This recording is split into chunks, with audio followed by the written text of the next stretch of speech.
Good morning, everyone. And how are you? Did you study? Did you write? পঢ়া আৰু লিখা কৰিলে নে? অশোক, লিখা পঢ়া কৰিলে নাই? স্যাৰ কৰিছো অলপ। কিমান কৰিছে? স্যাৰ 2022 UPSC পেপাৰখন চাই আছিলো। 2022 UPSC ethics. নহয় স্যাৰ GS 1 খন চাই আছিলো এতিয়া। Yes, one, no? হয় স্যাৰ। সেইটো লেভেলতটো কুৱেশ্যন নাহে। কিন্তু এটলিষ্ট থিম বিলাক গম পাওঁ আমি। কোনটো থিমত কুৱেশ্যন আহিছে। ঠিকে আছে, কৰিব লাগে দেই। টোপনি চোপনি কমাই দিয়ক আৰু এতিয়া 2 মাহ আছে, দি দিয়ক আৰু পুৰা। হয় স্যাৰ। পৰীক্ষা দিব নালাগে আৰু। হয় স্যাৰ।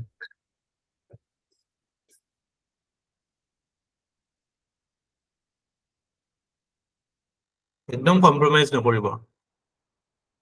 যিটো দৰকাৰী কাম আছে নহয় কৰিব লগা, একদম কম্প্ৰমাইজ নকৰিব। না ৱৰ্ল্ড কাপ ক্ৰিকেট চাব, না ইউৰো চাব, না ৰলেণ্ড গেৰো চাব। টেনিছ, ফুটবল, ক্ৰিকেট ইণ্টাৰেষ্ট আছে নেকি? ক্ৰিকেট চাওঁ sir.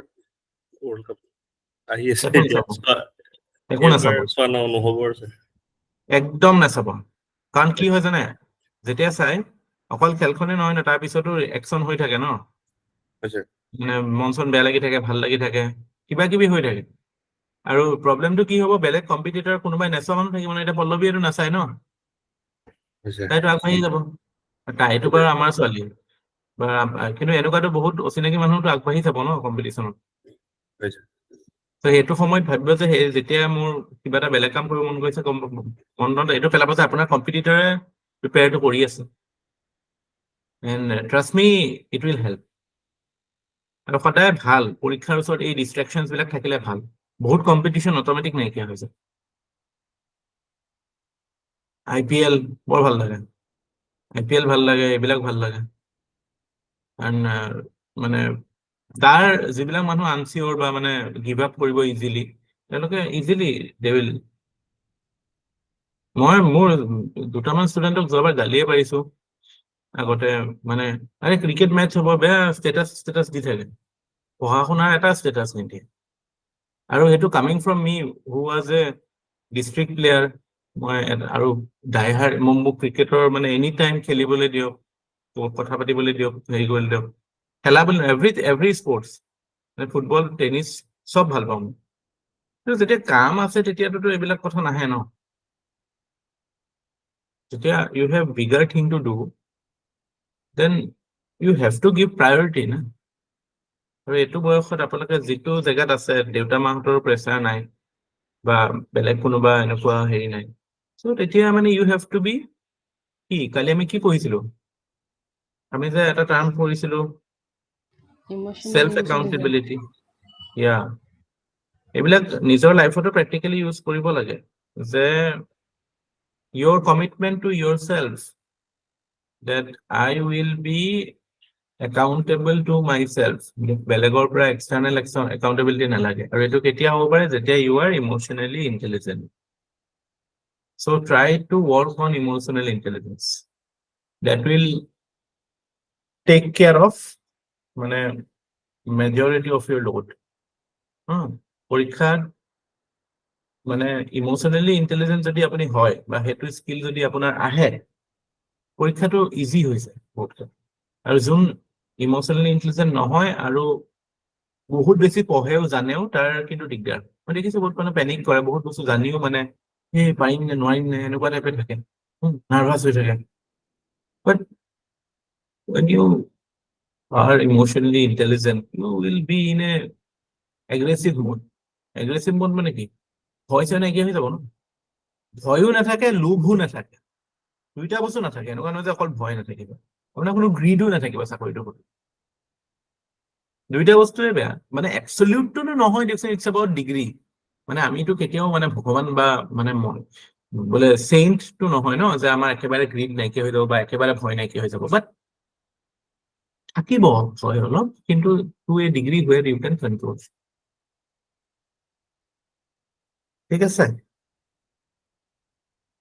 So' I would suggest daily এটা প্ৰায়ৰিটি লিষ্ট বনাব, ডেইলি এটা ৰাতিপুৱা উঠি বা ৰাতি শোৱাৰ সময়ত এটা ৰুটিন বনাব যে কাইলৈ মই এইকেইটা টাৰ্গেট ৰাখিছো, এইকেইটা কৰিবলৈ চেষ্টা কৰিম, আৰু শোৱাৰ সময়ত আকৌ ৰিভিউ কৰিব যে মই কি কৰিলো, কি শিকিলো, কেইটা কুৱেশ্যন লিখিলো, কেইটা কুৱেশ্যন ব্ৰেইনষ্টৰ্ম কৰিলো। এণ্ড এতিয়াৰ পৰা বহুত দৰকাৰী যে at least 10 questions you do daily, at least 10 questions. আৰু UPSC পেপাৰ চাই আছে ঠিকে আছে, কিন্তু UPSC পেপাৰৰ কুৱেশ্যনটো সেইটো লেভেলত কুৱেশ্যন APSCত নাহে, সেই থিমটোৰ ওপৰত আহিব। আজি চাপ'জ বুদ্ধিজিমৰ ওপৰত এটা কুৱেশ্যন দেখিছে আপুনি, এতিয়া আপুনি দেখা কুৱেশ্যন এটা মোক কওকচোন Ashok, you tell me one question that you saw and that touched you.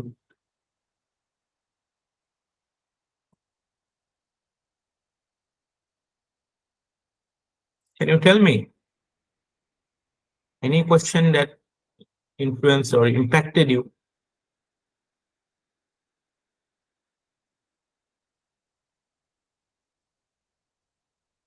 So, কি হ'ল? Sir.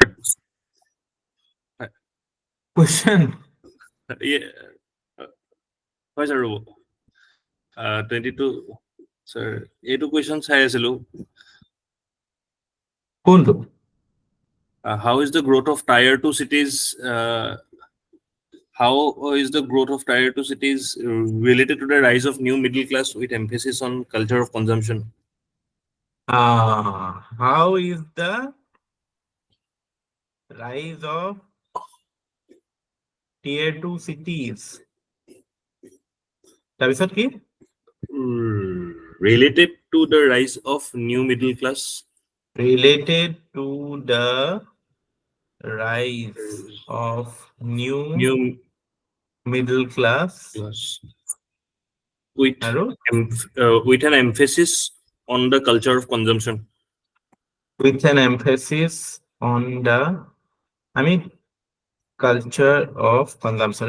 It is a question of sociology, but আমি যিখিনি কথা পাতি আছো সেইটোৰ লগতে ৰিলেটেড বস্তু, যে tier 2 city গ্ৰ' হৈছে, আৰু tier 2 city গ্ৰ' হোৱাৰ মূলতে কি আছে?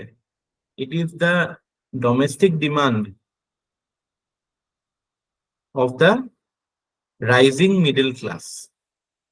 So ইণ্ডিয়াত গ্ৰোথ হৈছে, ইকনমিক গ্ৰোথ হৈছে, ইকনমিক গ্ৰোথৰ বেনিফিট কি হৈছে যে there is the rise of disposable incomes. So because income is growing, so income grow হলে সদায় middle class এটা emerge হয়, salaried class এটা emerge হ'ব. So যেতিয়া মানে ইকনমিক গ্ৰোথ হয় বা salaried class এটা হ'ব, যেতিয়া disposable income rise হ'ব, necessarily that disposable income will be spent for consumption. So that consumption is driving the growth of tier 2 city. For example, Guwahati is a tier 2 city. Guwahati tier rise because of the growing demand for various FMCG good,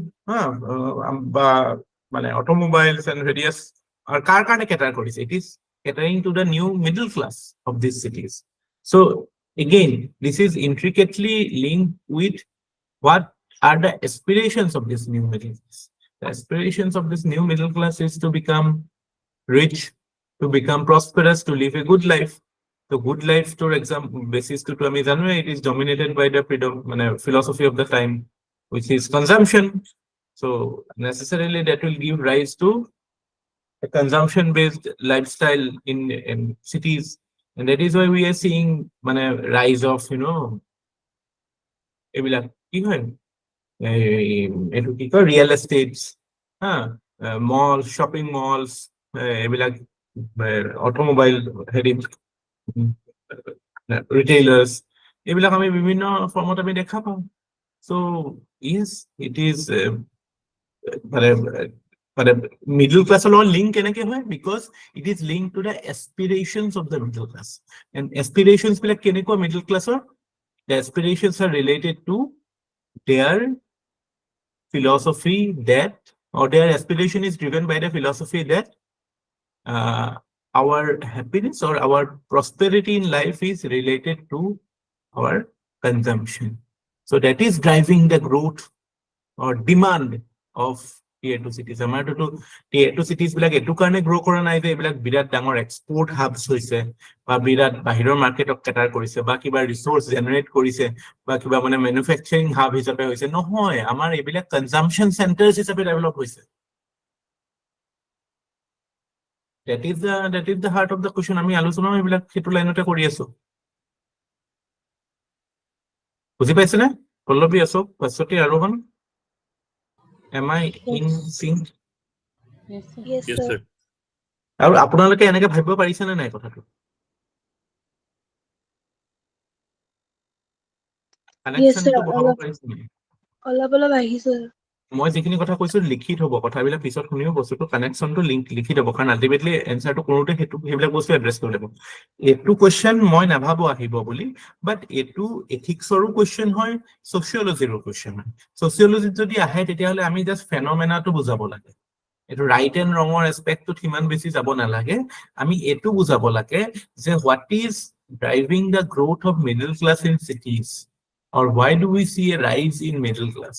তো আমি flow চাৰ্টৰ ক্ষেত্ৰত হওক বা এক্সপ্লেনেটৰী ৱেত হওক, যে আমি examples লৈ বুজালো, দুখনমান চিটিৰ কথা কলো, বাট তাৰপিছত আকৌ কাউণ্টাৰ এক্সাম্পলো দিলো, যে ফৰ এক্সাম্পল চে চিটি লাইক চুৰতত বা বেংগলোৰ, বাৰু tier 1 city, but Gurgaon tier 1 city নহয়, tier 2 city, but there it is rising because of its industrial base and its ability to produce goods for outside.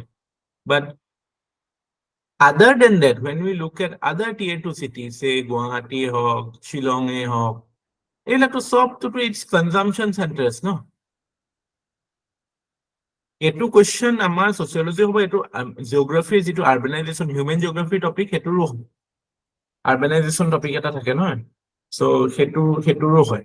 এটা UPSC তো বহুত মানে কোৱেশ্চনৰ level বিলাক মানে বহুত হেৰি পাই গ'ল, এতিয়া যথেষ্ট মানে সাটল হৈ গ'ল।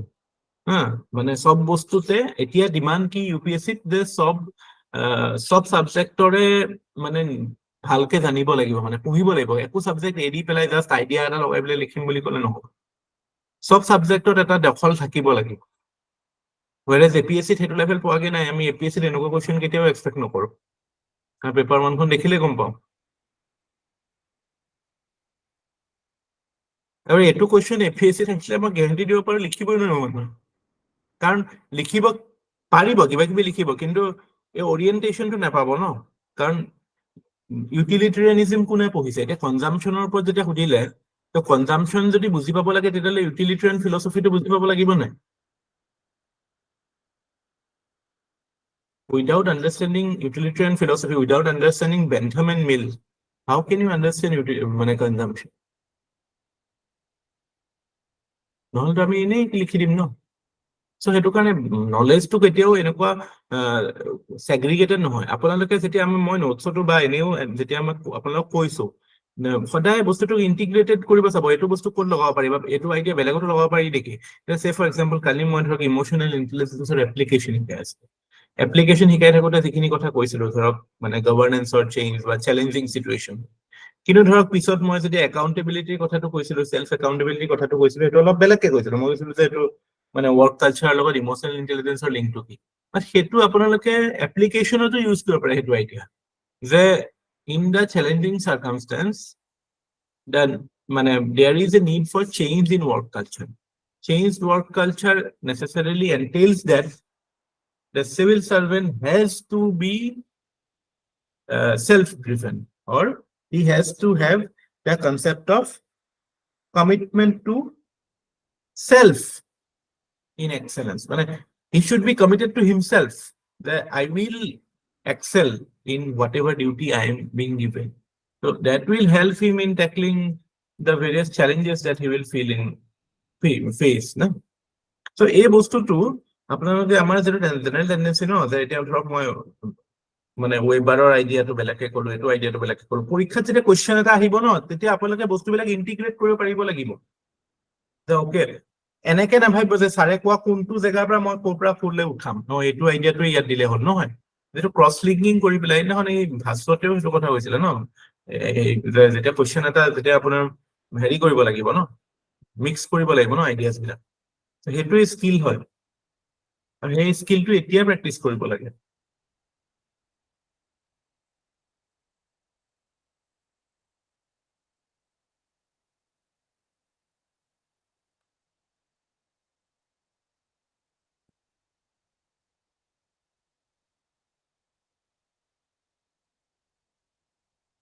মোৰতো এইটো কুৱেশ্যন ইজিয়ে লাগিছে দেখাত, এতিয়া ইজি লাগিছে নাই আপোনালোকৰ?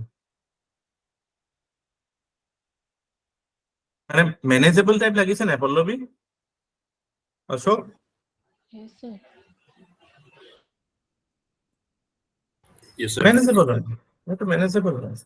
How is the rise of tier 2 cities related to rise of middle class with emphasis on culture of consumption? So তাতে introduction টো কেনেকুৱা দিব? Suppose you are getting this question, because আমি এটা লেভেল ওপৰত কুৱেশ্যন কৰিব পাৰিলে ভাল। ইন্ট্ৰডাকশ্যন কেনেকুৱা দিব মোক কওকচোন, আৰোহণ ভাস্বতী চবেই কওক, কেনেকুৱা টাইপ ইন্ট্ৰডাকশ্যন দিব?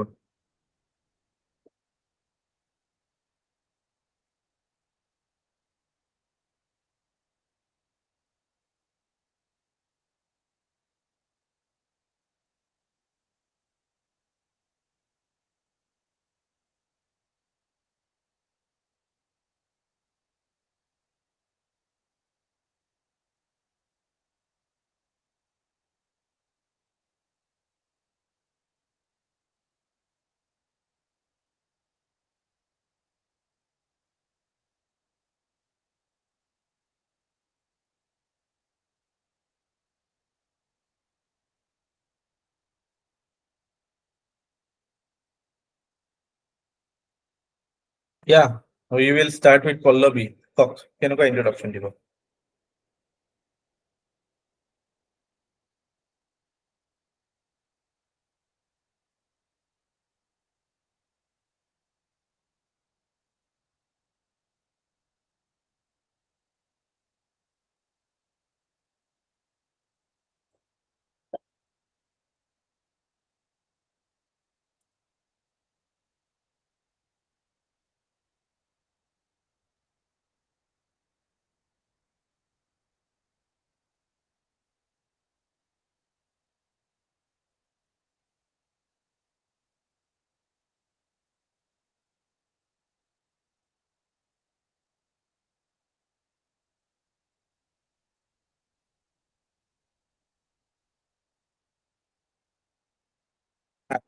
বেলেগেও দিব পাৰে, not restricted to Pallavi only. If anybody is willing, they can come forward and speak. First line, first line.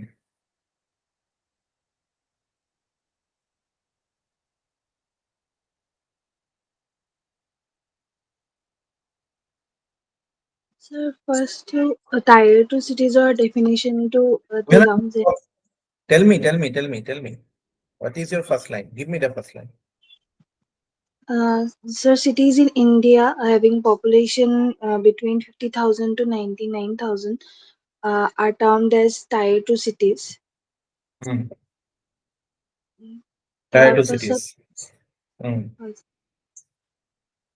তাৰপিছত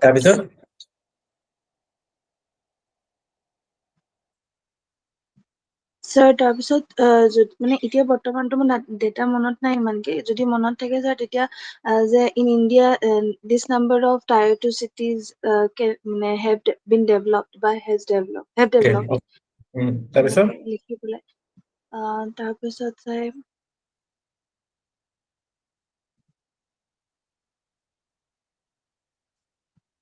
তাৰপিছত মেইন আইডিয়াটোৰ লগত লিংক কৰিব লাগিব নহয়। হয় স্যাৰ, সেইটোকে ট্ৰাই কৰিছো। Growth is linked to change in society and which has given rise in middle class because of the কওকচোন। Okay. Sir, A to Z ভাস্বতীয়ে ডাটাটো দিলে যে স্যাৰ এনেকে society মানে sorry sir cities data to তাৰ লগত link কৰি the change in society is linked to growth মানে এনেকে এটা লাইন লিখিব পাৰিম নেকি sir next Change in society is linked to growth নিলিখিব আমাৰ হাতত এভিডেন্স আছে কি এভিডেন্স আছে টায়াৰ 2 cities ইন্ডিয়াত কেতিয়াৰ পৰা ডেভেলপ হৈছিল post 1991 ন yes sir So আমি কম যে post LPG era we saw a rapid growth in economic in India and this led to the growth of tier 2 cities সেইটো অবজেক্টিভ হল আৰু আপুনি কোৱা কথাটোৰ এটা মানে কনক্লুসিভ কে কলো ন আমি কেনেকুৱা জেনেৰিক কথা নকওঁ যে সময়ৰ লগত সিটি ডাঙৰ হয় গ্ৰো হয় হেবিলাক আমি দেখিছো আমাৰ চকুৰ আগত 91 ৰ পিছতে গ্ৰোথ হৈছে এইবিলাকৰ and it has been aided by the rise in মানে the growth of the middle class primarily driven by the service sector সেইটো দি আমি লিংক কৰি দিলো তাৰ পিছত আমি আহি গলো যে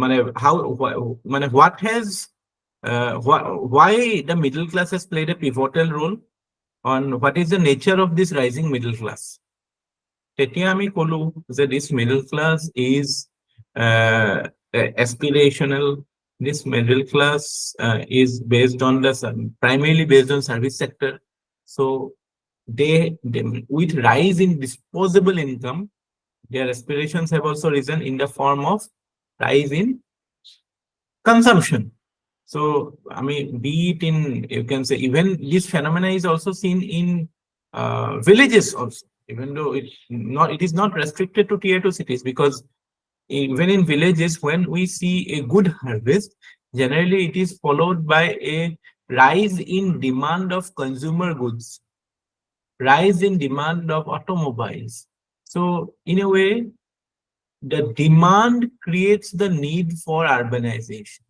a demand creates the need for creation of urban facilities so that in a way drives the growth of tier 2 cities and that is how we have seen with examples of various cities dilu Guwahati Swati kotha dilu however at the same time we also see that many tier 2 cities also grow because of reasons other than domestic consumption like you know say for example Gurgaon or Surat for example so hebilakot ki hoy they are the centers of production so they export or they manufacture goods for export or which is not meant for the domestic consumption so that drives the economy there so that is also a phenomenon that is seen so only consumption driven growth of tier 2 cities is not a universal phenomenon in India but generally speaking with the new centers that are growing it is reflective of the fact that the growth is primarily driven by service sector not the industrial sector growth hole to hetu obviously human consumption to apni kiman ki aru like iron steel khabo niki cement khabo niki apni kiman ghor banab takinu ami analyze korim kori pelai ami by conclusion we will have to say that yes it is this is if growth is linked to the idea of etu aru growth to it is consumption driven growth domestic demand driven growth and that is a reality that we are seeing but at the same time there is also need for creation of industrial capital or industrial base modernization of agriculture so that we can diversify our portfolio and we can so the diversity it is always the best insurance for any challenges that we might face all consumption based hoye gele ki hobo kaile jodi kiba karone bole job market ot bole heri hoy gol unemployment bahi gol inflation bahi gol eta hole to ako top hoy jabo no ajikali amar jibilak malls bilakot ami dekha paun na mall bilakot hole ki hoy mall bilakot মানুহ ফুৰিবলৈ যায় বস্তু কিনে নেকি খালি খালি দোকানবিলাক বহিন থাকে জানো মন কৰে নাই এটো কথা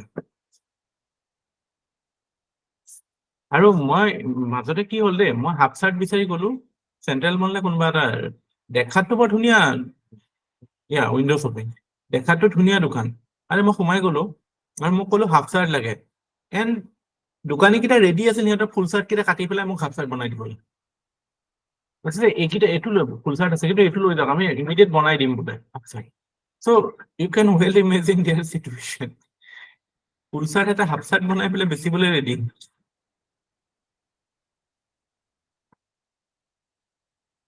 that shows the challenge so challenging part টো আপুনি এক্সপ্ল'ৰ কৰিব লাগিব এইটো কুৱেশ্যনত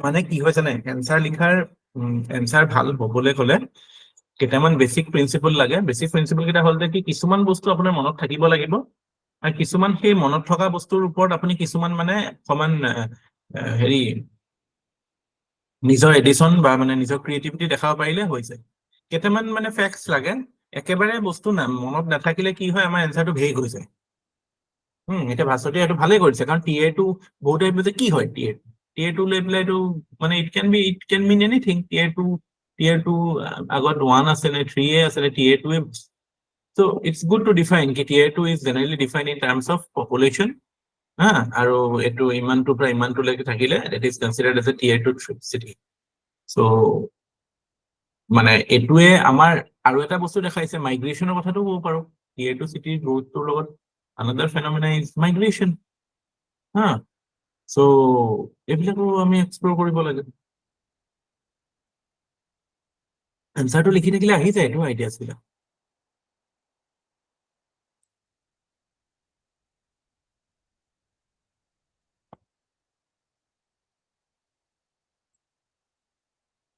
আৰু ভাস্বতী আৰু আৰোহণ I humbly request you to read a newspaper daily because that will open your mind আজি আমি কোনোবাই মই পঢ়াও যোনে নপঢ়ক কিয় যিমানে আমি ইনফৰমেশ্যন আপোনাক বা কথা বুজাবলৈ নাচাওঁ আপুনি যেতিয়া নিজে বস্তুবিলাক শিকিব ন পেপাৰ নপঢ়িলেও কিবা নহয় কিবা পঢ়িব ডেইলি মানে নতুন বস্তু মানে জাষ্ট ৰিড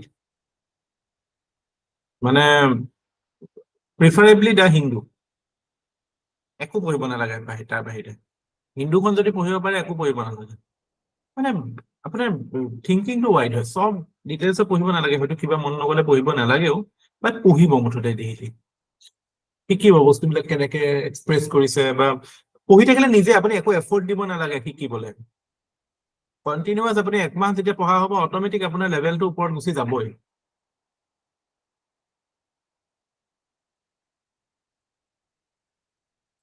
পঢ়েনে নাই পেপাৰ স্যাৰ পঢ়ো সদায় পঢ়ো আৰু আৰোহণে পঢ়ে নাই আৰোহণ স্যাৰ ৰেগুলাৰ পঢ়া নাযায় পেপাৰ তেলি পঢ়িব লাগে মানে এতিয়া সময় আছে নহয় আমাৰ এইটো চান্স একদম টপ ৰেংক পাবলৈ আৰু কি হয় মানে এতিয়া এই যে ইনষ্টিংটিভলি কিছুমান বস্তু আহে ন সব বস্তুটো আমি শিকিব নোৱাৰো ন সব বস্তু শিকা বস্তু আহিব বুলি কথা নাহে ন কিন্তু আমাৰ কি হয় আমি যেতিয়া ডেইলি পঢ়ি থাকো ন আমাৰ ইনষ্টিংক্ট বিলাক ট্ৰেইন হয় আৰু সিচুৱেশ্যনত সেই বস্তুটোৱে কামত আহি যায় যে ওকে এইটো কথাত এইটো আহিব কাৰণ মই ক'বাত নহয় ক'বাত আপোনাৰ এইটো সেইটোৱে আপোনাক কামত দি দিম বুজিছে নাই চ' সেই হেবিটটোৱে বহুত পজিটিভিটি আনে আইডিয়াছ জেনেৰেট কৰাৰ কাৰণে কাৰণ আইডিয়াটো ভেকিউমত নাহে ন আমি ক'বাত নহয় ক'বাত কিবা এটা বস্তু পাইছিলো পঢ়িছিলো ক'বাত সেইটো আমাৰ কিছুমান টাইমত আমাৰ সেইটো ইট উইল জেনেৰেট আৰু মই এটা কাৰেণ্ট এফেয়াৰ্ছৰ মই হিন্দুৰ এটা হেৰি কৰিমেই জলদি কৰি আছো মানে ডেইলি মানে হেৰি টাইপ ইনিচিয়েটিভ এটা অপেন ইউটিউবত কৰিব লাগিব মানে আমাৰ অসমৰ ল'ৰা ছোৱালীকেইটাৰ কাৰণে যাতে মানে অসমীয়া ইংলিছ দুইটাতে থাকিব বস্তুটো সিম্পলিফাই কৰিবলৈ কিন্তু সেইটো মানে that is not a substitute for the newspaper you should read the newspaper and সেইটো additionally if you want to see then you can see but সদায় বেষ্ট ৰিজাল্ট যদি পাব লাগে পেপাৰখন নিজে পঢ়িব লাগে কাৰণ আমিতো ইমানটো ডাঙৰ হৈছো ন পেপাৰখন পঢ়িব বহুত হেল্পফুল হয়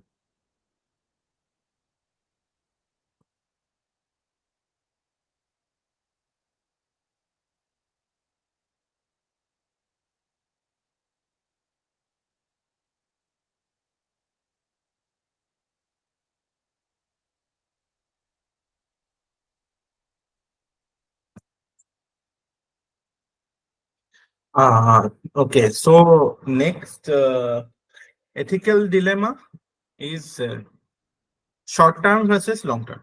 Short term versus long term or কথাটো কিয় আহে আমি এটো আলোচনা কৰিছো আগতেও politics is generally done for the short term but governance is long term na.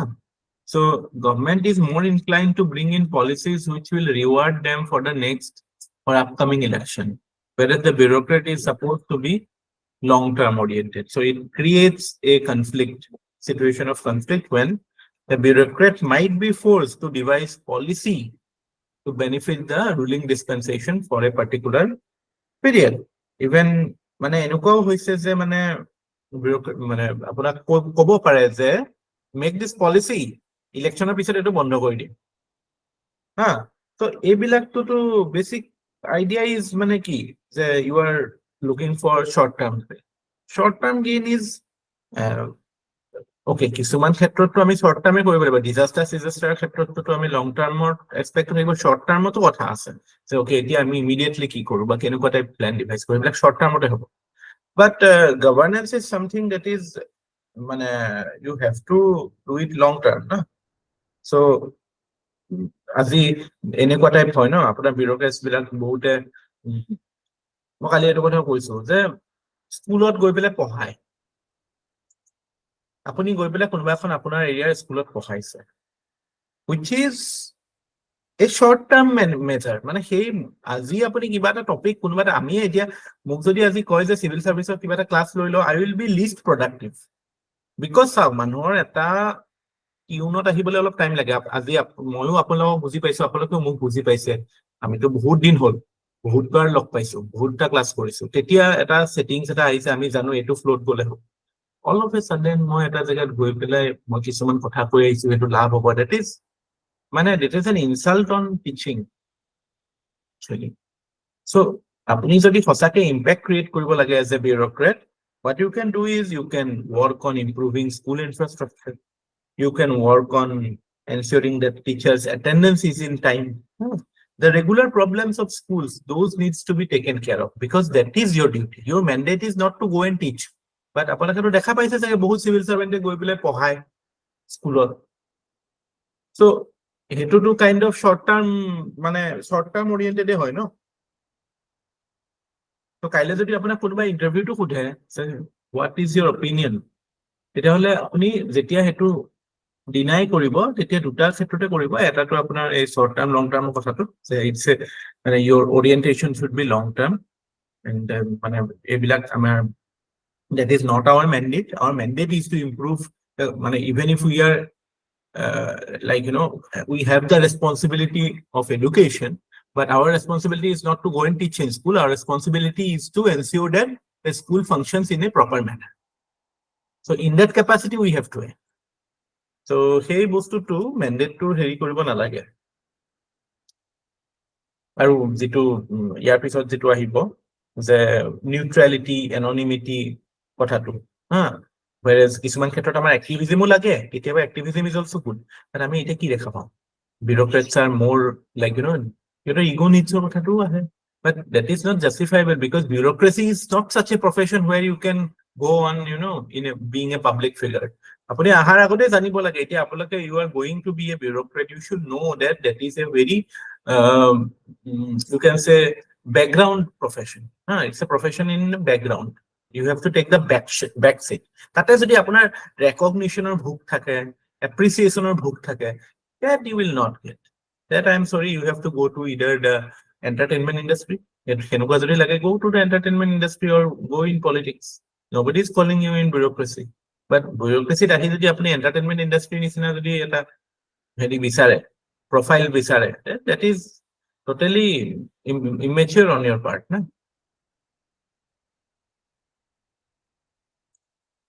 ঠিক আছে so short term long term crisis to গম পাইছে ন হেতু ডিল কৰোতেও আমাৰ বেসিক আইডিয়াটো আমি মনত ৰাখিব লাগে যে কোনবিলাক বস্তুত আমি short term কৰিব পাৰো কোনবিলাক আমি long term কৰিব পাৰো আৰু based on the situation you will handle it but this is one dilemma that is faced by bureaucrats then next dilemma that is faced is the dilemma between neutrality and activism neutrality or anonymity kali পল্লৱে সুধিছিল মই অলপকে কৈছিলো কথাটো neutrality means you are neutral you are taking decision based on purely on merit you are not favoring one side or the other. You do not have any preconceived notion. So সেই বস্তুটোৱে কি এনচিঅৰ কৰে, neutrality এনচিঅৰ কৰে, আৰু neutrality কেতিয়া এনচিঅৰ হ'ব পাৰে, যেতিয়া you are anonymous. If you are anonymous, if people know you, then your ability to take neutral decisions will be impacted. So that is why neutrality and anonymity goes hand in hand. To be neutral, you have to be anonymous.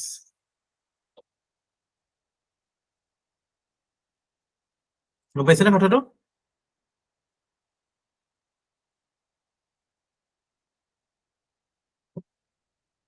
Neutrality বুলি ক'লে কি বুজিব লাগিব? Merit based decision making. Merit based decision making মানে কি? When we are able to এনেকে লিখি লওক. Neutrality means merit based decision. আৰু সেইটো কেতিয়া হ'ব পাৰে? When we are impartial বা নন পাৰ্টিচিন. আৰু সেইটো কেতিয়া হ'ব পাৰে? যেতিয়া আমি anonymous হৈ থাকো. আৰু সেইটো, that is why anonymity and neutrality are essential part of or essential values of civil services. আৰু তাতকেও fundamental level যদি কাবাক বুজাব লাগে যে why neutrality and anonymity are principles of or values of bureaucracy, it is because in India we are having what we know as representative democracy. In representative democracy, there are two executives. One is the permanent executive, who are the bureaucrats, and there are the temporary executives. So temporary executives are supposed to be the face, and permanent executive, that is the bureaucrats, they are supposed to be the at the background, or they are supposed to be the base. So any policy, any action, the face of that activity or the face of that action has to be the minister. It cannot be the bureaucrat. So that is why you always, in the setup of governance that is practiced in India, the bureaucrat is always at a backseat. Front seat or minister থাকে. যদি আপুনি আগত উঠি যায়, then গোটেই fundamentals of democracy হিলি যাব ন? It elected rule, no? So electionৰ হেৰিটোৱে নাইকিয়া হৈ যাব ন? People's power or elementটোৱে নাইকিয়া হৈ যাব. আমিতো bureaucrat এজন কি? These are merit based selections, no? So popular নহয় ন? Popular representative আমাৰ priority পাব, because we are a democracy.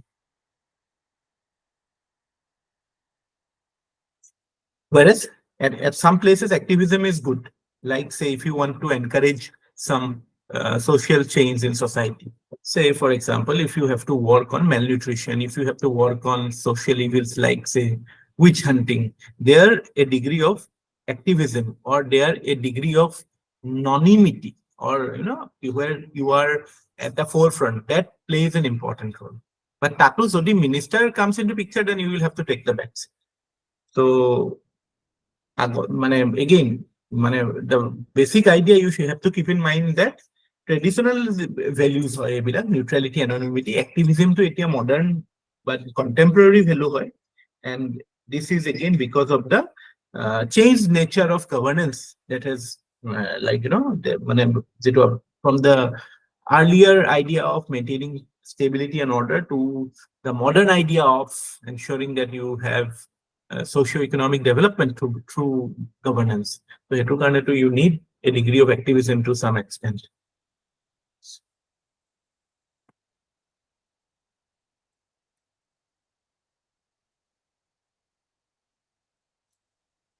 কিন্তু question আহিব পাৰে social media লগত, তেতিয়া আমি এইবিলাক separately deal কৰিম. কিন্তু you should keep in mind that if you are not playing an active role, if you are passive, you are complacent, then you cannot be innovative. Innovation jodi anibo lage, responsive behavior jodi encourage koribo lage, then certain degree of activism is required. Etia amar is Samir Wankhede, you remember that guy? NCB is to Shahrukh Khaner puteko dhorisil. That person was very much in news during investigation. So etu bohute criticize korisil je how can a bureaucrat be at the forefront, media briefing di asil kiba kibi. But at the same time you should also appreciate the fact that when you are doing such an investigation, you are under lots of pressures. বহুত pressure থাকে, বহুত negative এলিমেণ্টছো থাকে, drug mafia চাফিয়া। So whenever you come to public, some some aspect of that investigation becomes public knowledge. So that in a way protects you also. সেইটো ফালৰ পৰা you can say যে coming to media reduces the pressure on investigation. So the bottom line is that even if you are playing an activist role, that has to be in public interest. মানে আমাৰ যেটো main duty ফুলফিলমেন্টৰ কাৰণে যদি আমি active হৈছো তেতিয়াহ'লে it is okay. বাট মানে যদি এক্টিভিজমৰ নামত আমি যদি আমাৰ পাৰ্সোনেল এজেন্ডা বা পাৰ্সোনেল ইন্টাৰেষ্ট প্ৰমোট কৰিবলৈ কৈছো, then that is not okay. That is the conclusion that you should draw or you should write. A civil servant should play an activist role in public interest, while activism for the sake of pursuing personal interest or personal agenda is not correct or not acceptable.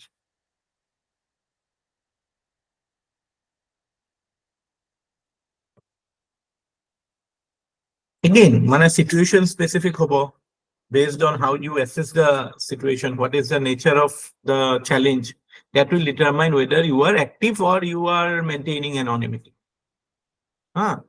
এতিয়া কিছুমান scheme আমাৰ যেনেকে ধৰক আধাৰ বা PDS reforms, এইবিলাকত পিছফালে কোন বিউৰক্ৰেট আছিল আমি কোনো নাজানোৱে, হয় নাই? এতিয়া মানে এইবিলাকতো it's a brain child of some particular bureaucrats only না। এমজি এনআৰএসি এইবিলাক কি মিনিষ্টাৰে ওলোৱা বস্তু নেকি? নহয়, কোনোবা আইএএছ অফিচাৰছে ওলোৱা। But we don't know because of the principle of neutrality, and that is how it should be. Whereas আমি তো দেখা পাই থাকো ন আজিকালি ছচিয়েল মিডিয়াত কিছুমান বিউৰক্ৰেটৰ ফটো চটো দি পেলাই হেৰি কৰি থাকে। চ' সেইটোতো কোনো পাব্লিক ইণ্টাৰেষ্টৰ কাৰণে কৰা নাই ন, ইলেকশ্যন খেলিব লাগে চাগে পিছত।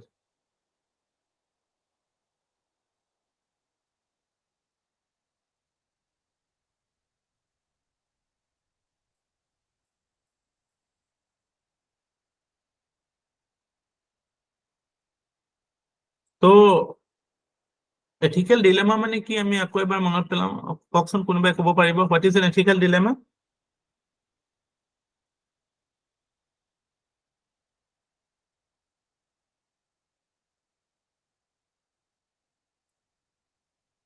এথিকেল ডিলেমা মানে কি? যদি সোধে what is an ethical dilemma, what will you tell? Sir,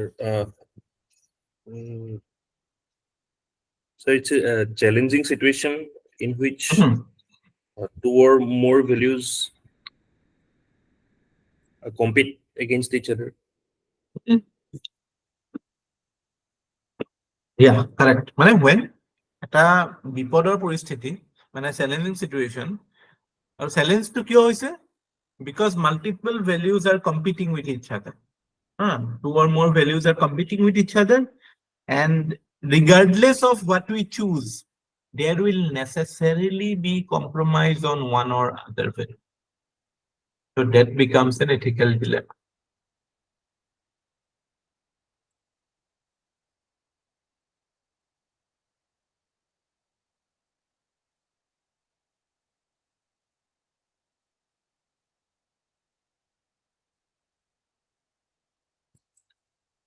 So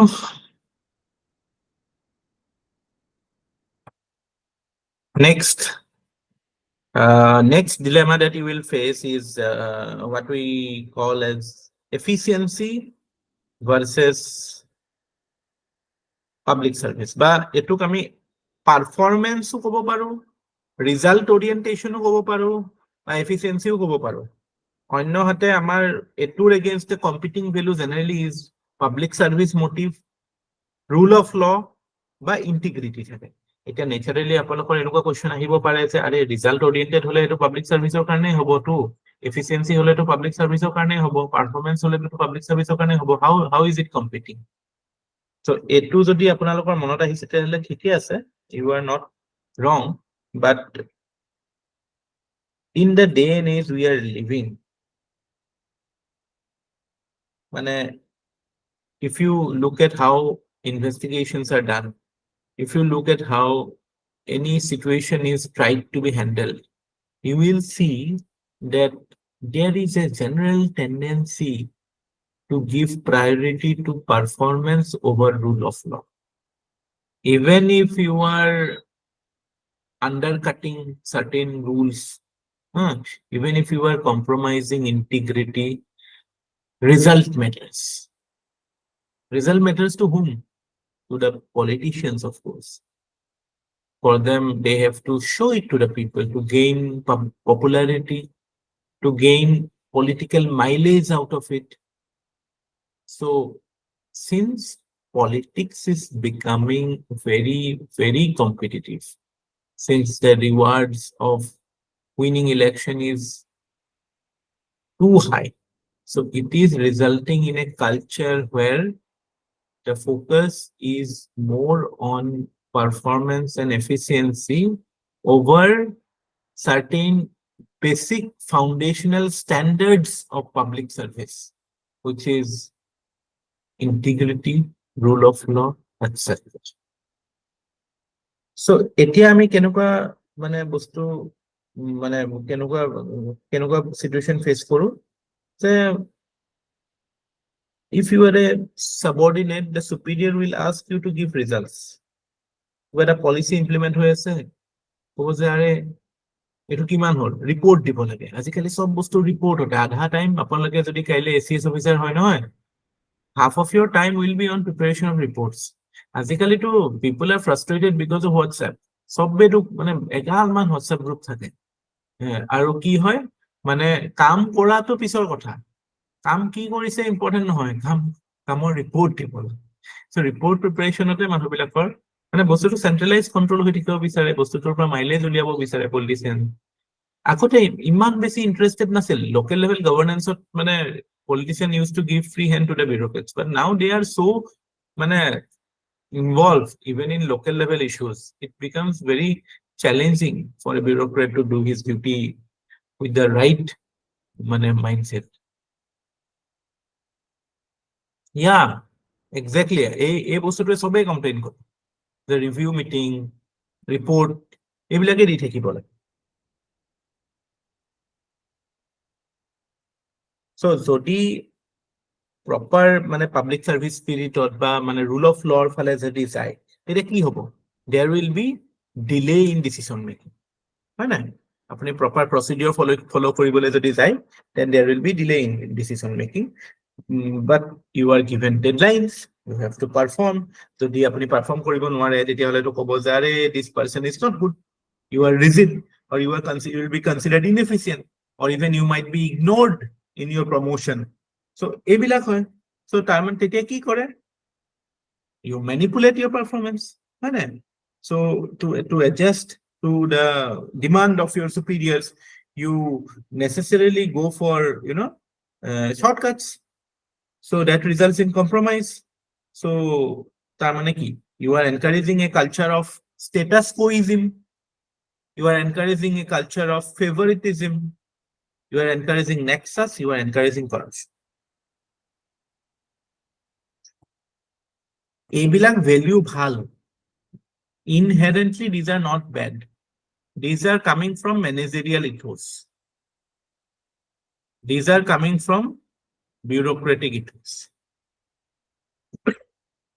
হয় না এতিয়া মানে we are moving more towards privatization we talk about increasing competition development speedy development performance orientation but at the same time the most মানে এইবিলাকো আমি দেখা পাও ন যে ক্রনি ক্যাপিটালিজম হোক বা নেক্সাস হোক এইবিলাকো দেখা so it's easy for the civil servant to adjust to the situation by compromising certain basic fundamental values of civil service so performance is like a business culture even in civil service right and so there is more incentive on performance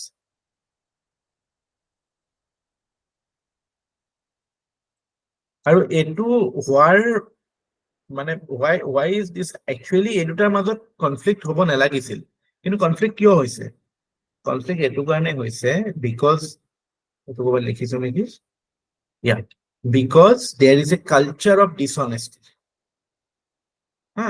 So আমাৰ মানে বহুতে কয় যে when you are honest you become inefficient বা মানে বহুতে ক'ব যে আমি এনেকুৱা হৈছে এনেকুৱা টাইপ সিচুৱেচন ফেচ কৰো ন যে ওকে এই মানুহটো অনেষ্ট হয় বা ইনএফিচিয়েন্ট হয় এইটো ডিসঅনেষ্ট হয় বা এফিচিয়েন্ট হয় এই ডিলেমা বা এই মানে বাইনাৰীটো কিয় আহে because we have a culture of dishonesty otherwise honesty আৰু efficiency লগত হেনেকুৱা বেয়া ৰিলেচন হ'ব লগা কথা নাই মানে আইডিয়ালি এনেকুৱা হ'ব লাগিছিল honest হলেহে efficient হ'ব পাৰি honest holehe efficient hobo pari ketia jetia you have a culture of honesty going around but since that is not there you discourage so that will lead to obviously a situation where if you are honest then you will like the process will take longer second reason बहुत important reason the rules are not simplified rules and procedures are very complex এই একটা কামে মানে এপ্ৰুভেলৰ কাৰণে তিনটা section চাব আৰে যদি এটা মানুহে এপ্ৰুভ কৰিলে হয় if he is taking responsibility why do you need to go to 3 places to get approval for the same thing এটো তো কোনো মানে এটোটো ইনএফিসিয়েন্সি বহাই ন আমি আগতে পেনশনৰ যেতিয়া স্যাংশন কৰো এজন একদম মানে যিজন গ্ৰাউন্ড লেভেলত যিজন ক্লাৰ্ক থাকে তাৰ ওপৰত এজন ডাবলও থাকে তাৰ ওপৰত এজন এও থাকে এও আজিকালি সিনিয়ৰ এও বুলি কয় এও ফাইলটো ইয়াত পুট আপ কৰিব এও এপ্ৰুভ কৰিব ইয়াত পুট আপ কৰিব এপ্ৰুভ কৰিব এও ফাইনালি ওপৰত ডিএজি থাকে তেও কৰিব আৰে এটো লেভেলে যাবলৈ কি দৰকাৰ if this person is taking responsibility then that's enough না এটোৰ ফলত কি হয় জানে এও অলপ ওভাৰলুক কৰে ইয়াতো যদি ওভাৰলুক কৰে এও ভাবে যে আৰে ইহতেটো ভালকে চাইছে মই সহি মাইটো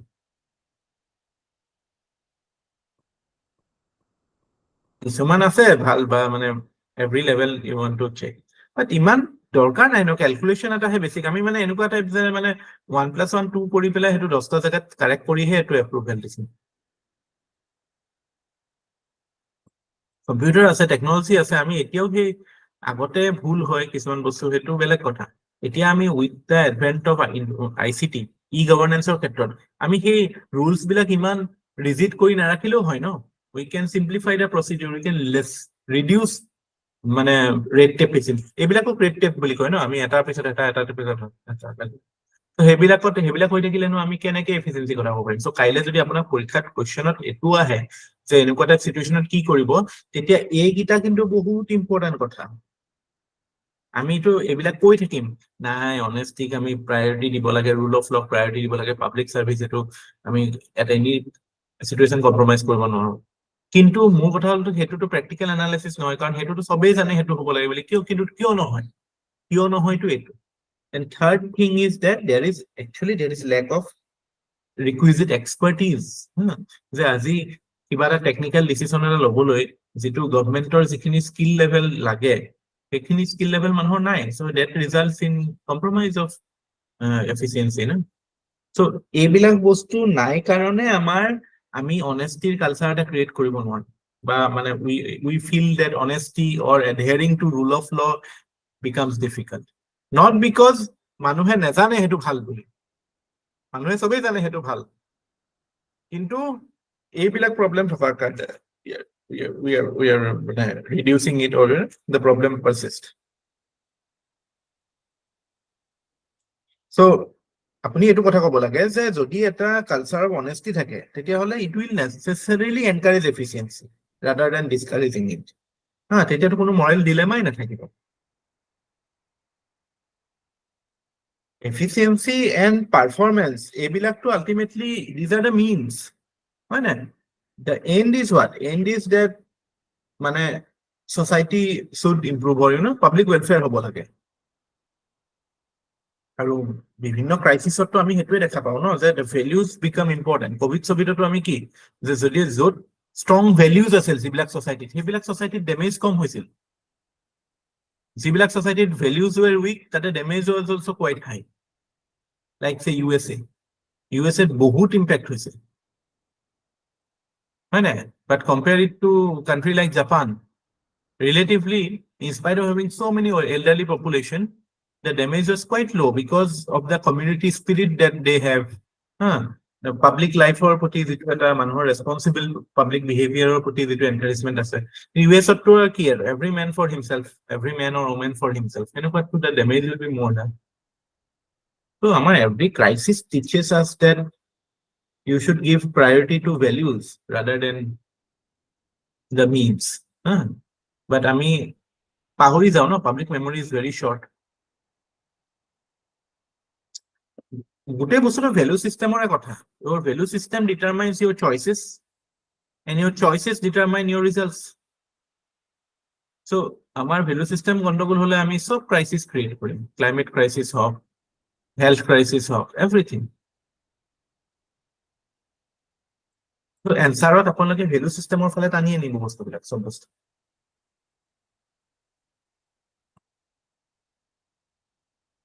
জানো বুজি পাইছে না কথাবিলাক are you able to comprehend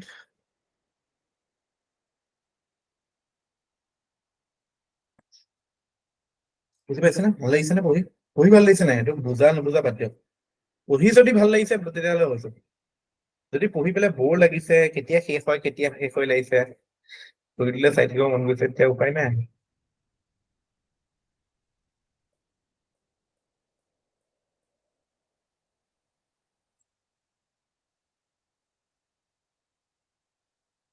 পঢ়ি চোৱা আৰম্ভ কৰিলে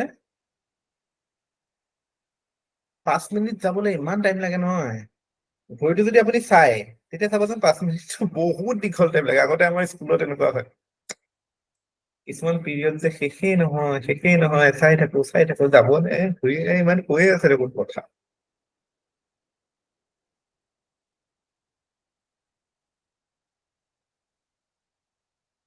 স্কুলতো আচলতে 360 ডিগ্ৰী এপ্ৰেজেল লাগে 360 ডিগ্ৰী এপ্ৰেজেল মানে কি what do you mean by 360 degree appraisal Ashok 360 degree appraisal মানে কি Sir, performance evaluation to senior আৰু junior দুইটাই কৰা junior peer group সবেই কৰে মানে হয়। অকল মানে টপ ডাউন এপ্ৰেজেলে নহয় সো টিচাৰৰো যদি আমি ইভ্যালুয়েশন বিলাক যদি ষ্টুডেন্টৰ ইনপুট গাৰ্জেনৰ ইনপুট সবৰে ইনপুট লাগে তেতিয়া এটলিষ্ট সিনিয়ৰ লেভেলত সেইটো দৰকাৰী হয় বাট মানে হে আৰু চইচো নাথাকে ন how many people are willing to come to the teaching profession which is the most important profession next 20-25 বছৰ যদি আমাৰ ইয়াত ভাল মানে এডুকেশন সিস্টেমত যদি ভাল আহে নহয় then we can be anything just hold on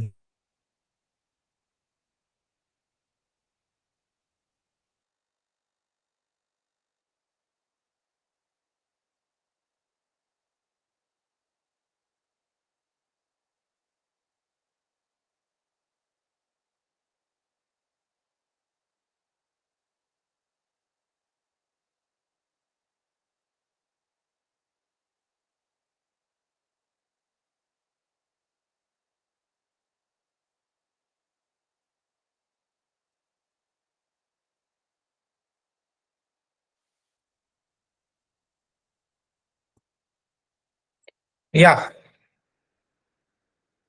so সেইটো কথা এতিয়া next challenge যিটো আহে that is between managerial ethos and bureaucratic ethos already আমি হেতুৰে এটা element এটা এতিয়া ডিল কৰিলো but speaking more precisely here your managerial ethos like say professionalism lateral কি কয় এইবিলাক result orientation এইবিলাকে মানে ultimately এইবিলাক encourage কৰিবলৈ আমি lateral entry আনিছো ন so on the other hand when we talk about values like neutrality impartiality loyalty stability হয় না এইবিলাকৰ ক্ষেত্ৰতটো bureaucracy will take the upper hand but government wants results so government is encouraging this এতিয়া if you are asked which is more preferable? Should we get rid of, or you can say give more preference to managerial ethics or ethos over professional or bureaucratic ethos? Managerial ethos একদম dominate কৰিব লাগে নে নালাগে?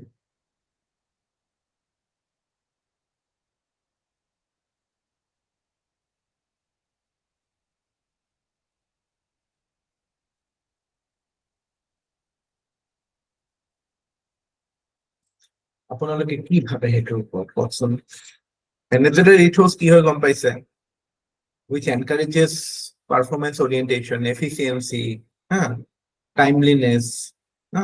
Whereas bureaucratic ethos like neutrality, impartiality, loyalty, stability, these are certain values. So at the stage we are as a nation, do you think that managerial ethos should take the upper hand? In fact, বহুত কিজনটো আমাৰ আজিকালি এইবিলাকে comment দিয়ে থাকে ন, আমাৰ এই বাহিৰৰ পৰা অহা এক্সপাৰ্ট কিছুমানে, বাহিৰৰ পৰা মানে কি গভৰ্ণমেণ্টত কিছুমান থাকে ন এক্সপাৰ্টছ কিছুমান, এই মাজতেতো এই চিফ ইকনমিক এডভাইজাৰেও কৈছিলে বিউৰোক্ৰেচিৰ কথা, হয় নাই? মানে he has not made any মানে lively or dynamic bureaucrat. So bureaucracy is criticized from all sides, all corners. So in this regard, what is your opinion?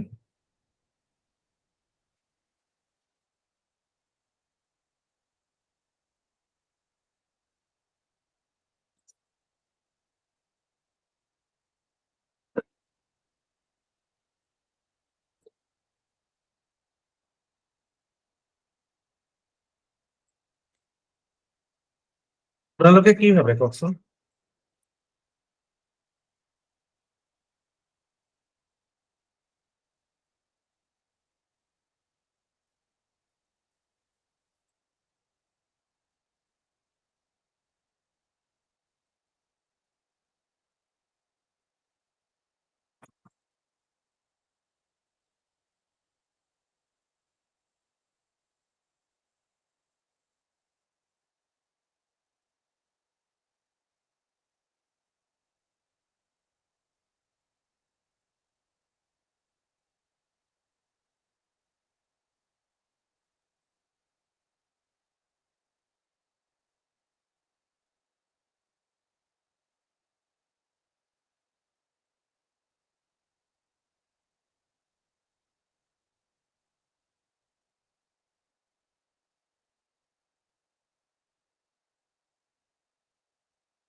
কি ফুলে নেকি সব?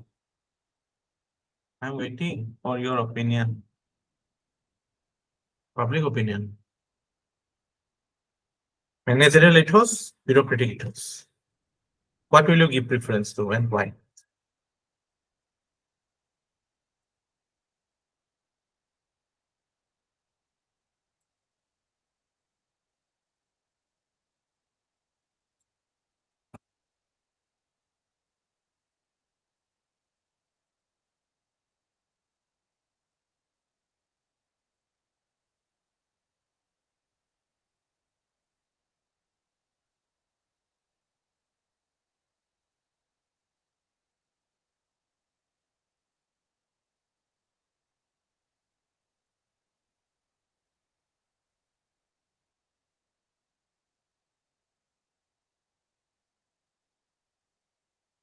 None of them should dominate. There should be a balance between both through proper socialization.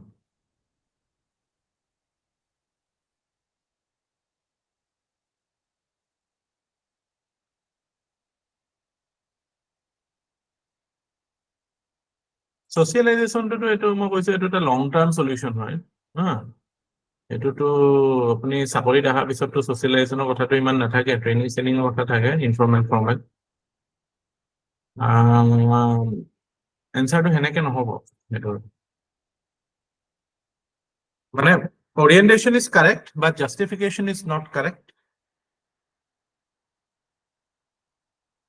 if we can accept that as a justification. Okay, so without further wasting time, I'll tell you. Obviously, we have to maintain balance between both. But maintaining balance is a challenging aspect. As we have highlighted, we have a culture of dishonesty.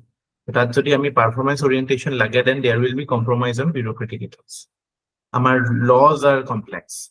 So that is a time out complete korbo lage, then we have to you can say skip or undercut rule of law. So এনেকুৱা ক্ষেত্ৰত if you if you want to make a balance that is difficult but it is a balance that we should seek to achieve because lateral entry or you can say lateral entry is an expression of managerial ethos. So managerial ethos has its advantages like achieving targets and maintaining the professional standards of work culture, good work culture, managerial ethos becomes prominent. But whenever the state is facing any crisis, it is a cyclone, remal, so what do we see? We see that the bureaucratic ethos helps the state to overcome the crisis. Kali amar CMA appreciate korisil amar state electricity department, APSC, although it's a private company, but there is a bureaucracy to it. So that to appreciate its promptness in tackling it. Similarly, how other services, essential services, have activated. Every year we face floods. So the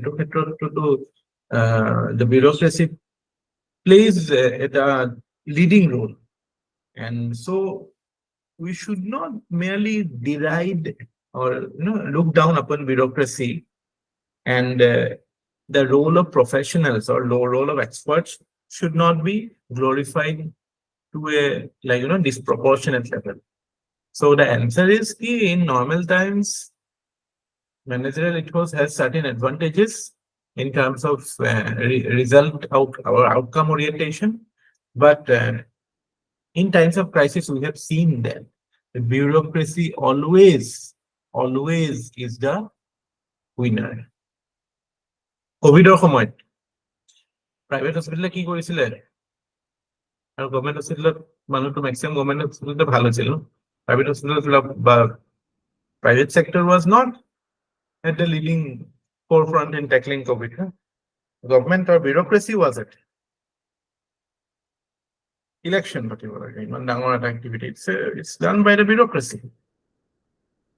So you cannot merely say ki enuka hobo nalage. So ami jetia bostu eta moita mon question to ki udisilo je managerial ethos or bureaucratic ethos compare kori pele koa je kuntu preferable hoy at this day and age. So tate ami hihotor relevance to kobo lagibo what bureaucracy works better what etu basic it works better that amak prescription hudha nai je how to maintain balance exam balance to ketiao nohon it's that's an ideal scenario which is actually impossible but etu to vague hoi gol no percentage etu kotha kole balance through proper socialization balance ami aji problem etu socialization koribele aji problem to solve no hoy no মই কৈছো আজি এতিয়া আমি কি কৰিব পাৰো এটো দিছ এতিয়া আমি ক'ব পাৰো লং ৰানত বলে 20 বছৰ পিছলে যদি আমি as a whole governance improve কৰিব লাগে তেতিয়াহ'লেতো আমি obviously we should encourage good work culture তেতিয়াতো আমাক bureaucracy will act like both মানে তাতে যিখিনি positives of managerial ethos they will come in bureaucracy কি efficiency হ'ব নিবিচাৰে নেকি bureaucracy কি performance oriented হ'ব নিবিচাৰে নেকি কিন্তু কিয় নোৱাৰে because there is a culture of dishonesty because there is complex laws because you are not skilled enough to do your work so hetu karone there is the problems that we see in bureaucracy like corruption or lack of honesty or nexus ebilak bostu hetu karone গম পাইছে না কথাটো logical হ'ব লাগিব ন argument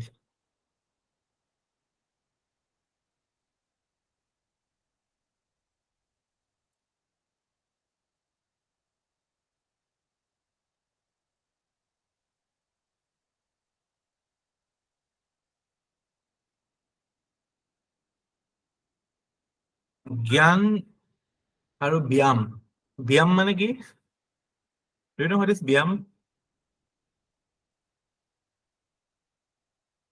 exercise এই দুটা বস্তু মানুহে বেয়া পায় জ্ঞানো বেয়া পায় ব্যায়ামো বেয়া পায় কিয় বেয়া পায়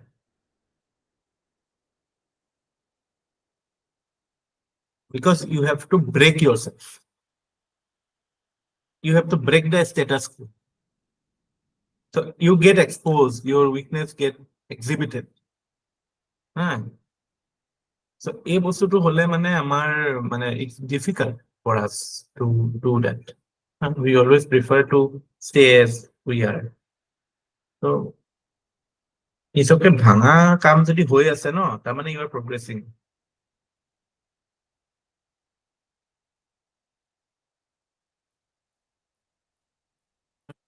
কমফৰ্টেবল কৰিব লাগিব মানে মই কি লিখো নিলিখো এনেকুৱা দুধুৰ মুধুৰ হ'ব লাগিব তেতিয়াহে মানে like you are at least realizing কি ইয়াত মই ফচি গৈছো দেখোন I have to find a way গম পাইছেনে ভাস্বতী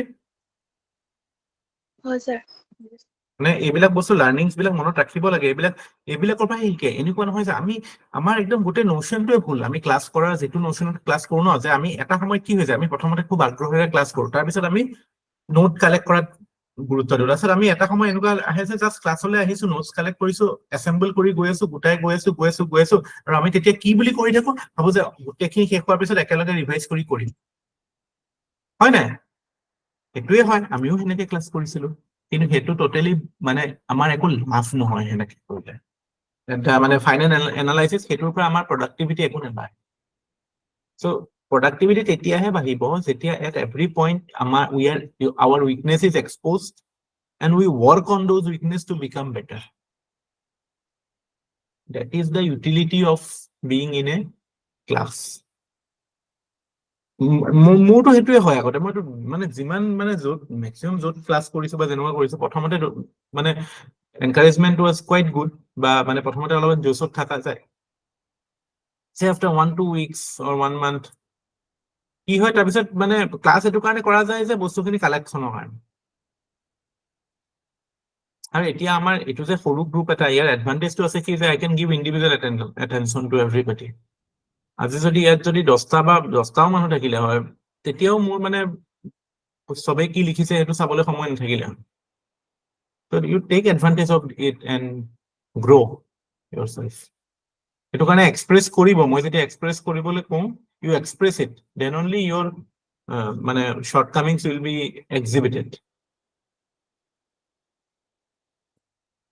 don't feel মানে don't have apprehensions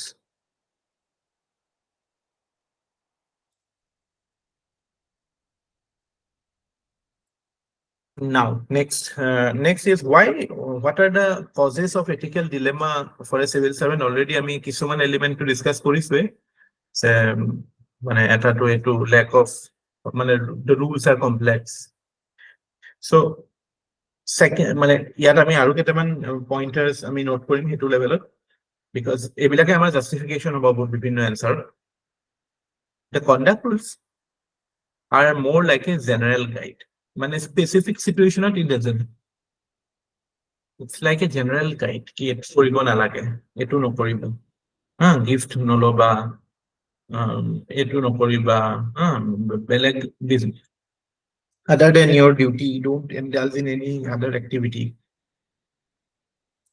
তাৰপিছত discretion দিয়া হয় কিছুমান জায়গাত civil servant decision making on discretion দিয়া হয় because discretion আছে হেতু কাৰণেও মানে dilemma create হয় ন বহুতে আমাৰ এনেকুৱা প্ৰিফাৰ কৰিব যে আমাৰ ম্যাক্সিমাম ক্লাৰিকেল চাকৰি কৰাৰে মেন্টালিটি কিয় আমি মানে একো কাম মানে নিজৰ ভাবে নাভাবি জাস্ট এটা ৰবট টাইপ মানে we want to just follow what is instructed and আৰামছে মানে একো ষ্ট্ৰেছ নলোৱাকে তেনেকে মানে এই 3 idiots যেনেকে বোমান ইৰাণীয়ে কৈছিল না তেনেকে ব্ৰেইনটো ইউজ কৰিবলৈ বহুত ভাল আৰু but civil service হেতু বস্তু নচলে because in certain elements you are given the discretion certain areas so that creates dilemma হয় না আরে রিয়েলি মই সঁচাই কৈছো মই 10 বছৰ গভৰ্ণমেণ্ট সেক্টৰত চাকৰি কৰিছো মই সঁচাকে মানুহ বহুত মেজৰিটি মানুহ এনেকুৱা আছে যে who are very comfortable if they are not allowed to take any decision মানে আহিব কাম কৰিব যাব মানে মানে এনেকুৱা আৰু যে আপুনি এটা মানুহ আহিছে আপোনাৰ অফিচলে কেইটামান অংক কৰিব দিছে আৰু মানে essentially it's like solving sum maths only না অফিচৰ কামবিলাক মানে কেইটামান হিচাপ নিকাচ মিলাব দিলে ধুনীয়াকে গুচি গ'ল আবেলি খানা পিনা লৈ গুচি গ'ল ঘৰত খানা পিনা খালে উইকেণ্ডতো বোলে শ্বিলং টিলং ফুৰিবলৈ গুচি গ'ল আকৌ that is the life they are living and they are happy with it মানে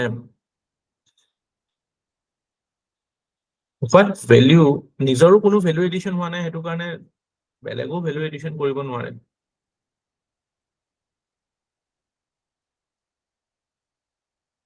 হেতু আমাৰ গোটেই প্ৰসেসটো এডুকেশন সিস্টেমতে স্টাৰ্ট হয় because education system to এনেকুৱা যে it is encouraging such passive learning behavior যত নেকি মানে সেনেকুৱা passive হৈ থাকিলেও you can fly in exams because you are just following some patterns না কিন্তু গৈ পেলাই ধৰক UPSC দিওঁতে ফচি যায় UPSC হেতু কাম নকৰে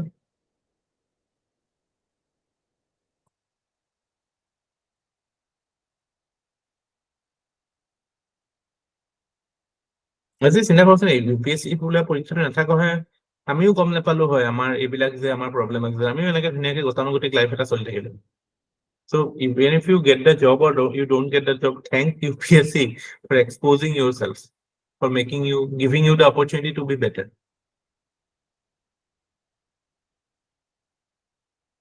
next is the complex environment that they face the ethical dilemma of civil servant is also because of the complex nature of job environment that they face তাৰপিছত corruption nexus এইবিলাকৰ কথাটো কৈছে lack of honesty এইবিলাক কথা হৈ যাব lack of ability to withstand challenges because the level of intelligence মানে IQ কম থাকে EQ কম থাকে so when you have lack of IQ and EQ then your ability to tackle situations will be impacted no and situation challenging to থাকিবই you need to develop yourself but that is not seen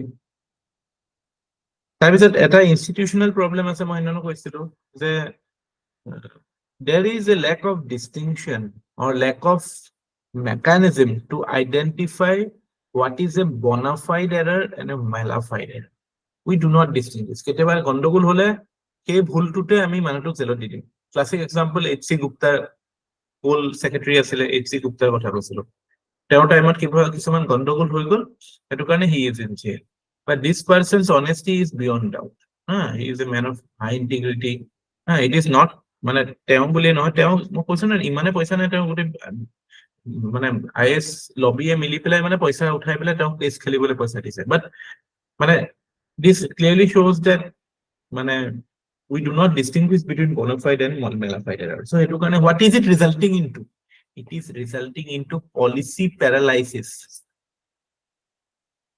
এই শব্দটো শুনিছে না policy paralysis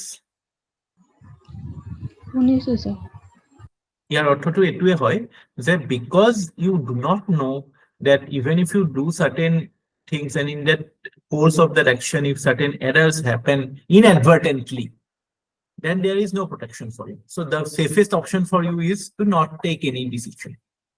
So policy paralysis হৈ যোৱা বুলি যে কয়, এই কংগ্ৰেছৰ last phase of, there was the phase of policy paralysis after the 2G scam. Because the bureaucrats became very scared in taking decisions, because they felt ki kiba eta jodi beya intention nahiও কৰা তেতিয়াও জেলত সোমাব পাৰে, তাতকে মই ইয়াত কেইবছৰ থাকিম, 2 বছৰ আছো, পিছত সাইন কৰিমকে থৈ দিলে হ'ল। সেইটোৱে মানে the policies do not get implemented. তো এইটো কেতিয়া হ'ব বা মানে এনেকুৱা ডিলেমা বিলাক কিয় ফেচ কৰে, because we need a proper mechanism to distinguish between bona fide error and mala fide error. আৰু লগতে আৰু এটা কথা মই ইয়াত লিখা নহলে, we need an institutional mechanism to protect the honest. Protection of honest people is essential. Otherwise, you cannot create a culture of honesty. And this has been prescribed by ARC2. ARC2 to what I say, protecting the honest.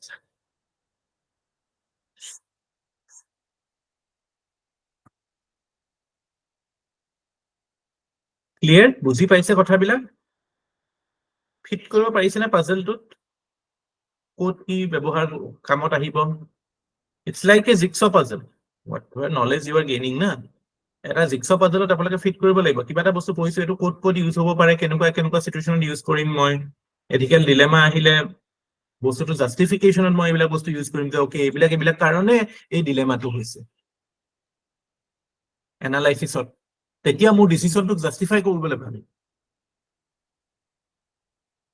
পাইছেনে কথাটো?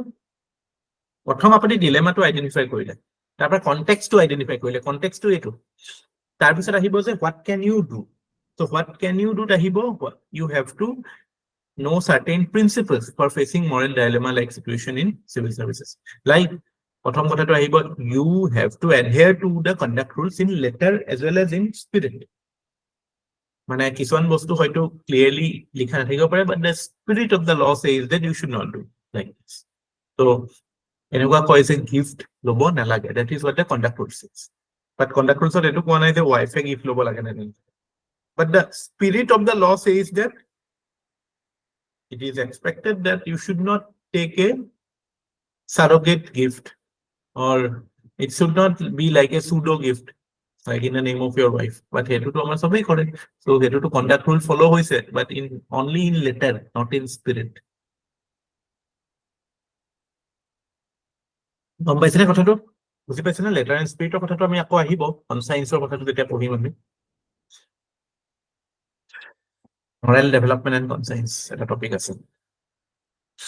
তাৰপিছত second general principle is adhering to rule of law. Because we are a democracy, we abstain from privileges, we abstain from arbitrary action. So any action or any decision should be based primarily on rule of law. আৰু actually rule of law বুজিবলৈ হলে কি বুজিব লাগে যে rule of law মানে কি বুলি ক'লে, rule of law কি নহয় হেতু জানিব লাগে। কি নহয় rule of law? কি নহয় rule of law? নহয় এক নম্বৰ কথা privileges নহয়, আৰু দুই নম্বৰ কথা কি নহয় arbitrary action নহয়। তো এই দুটা বস্তু নাথাকিলে rule of law থাকিব।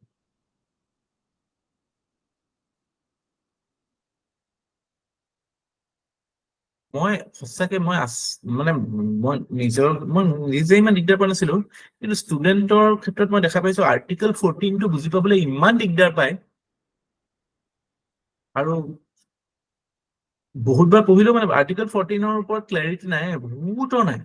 সেইটো কাৰণে আজিকালি ইয়াততো প্ৰিলিমছতো সোধে এনেকুৱা কৈছে, হোৱাট ইজ ৰুল অফ ল?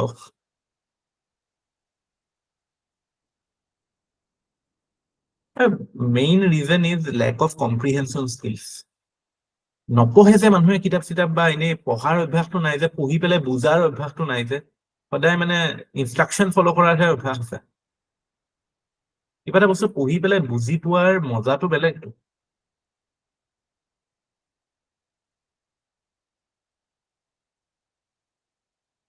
Third principle that you should follow is public interest. Tarpisot, objectivity and rationality. As we well know, these are foundational principles. Selflessness, that will be a guide. Is my action selfless? Then integrity, obviously. Am I taking the action with any ulterior motive, corrupt motive? Then that's a good, you can say, good way of approaching the problem. Then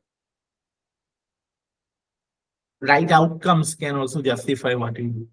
Right outcomes.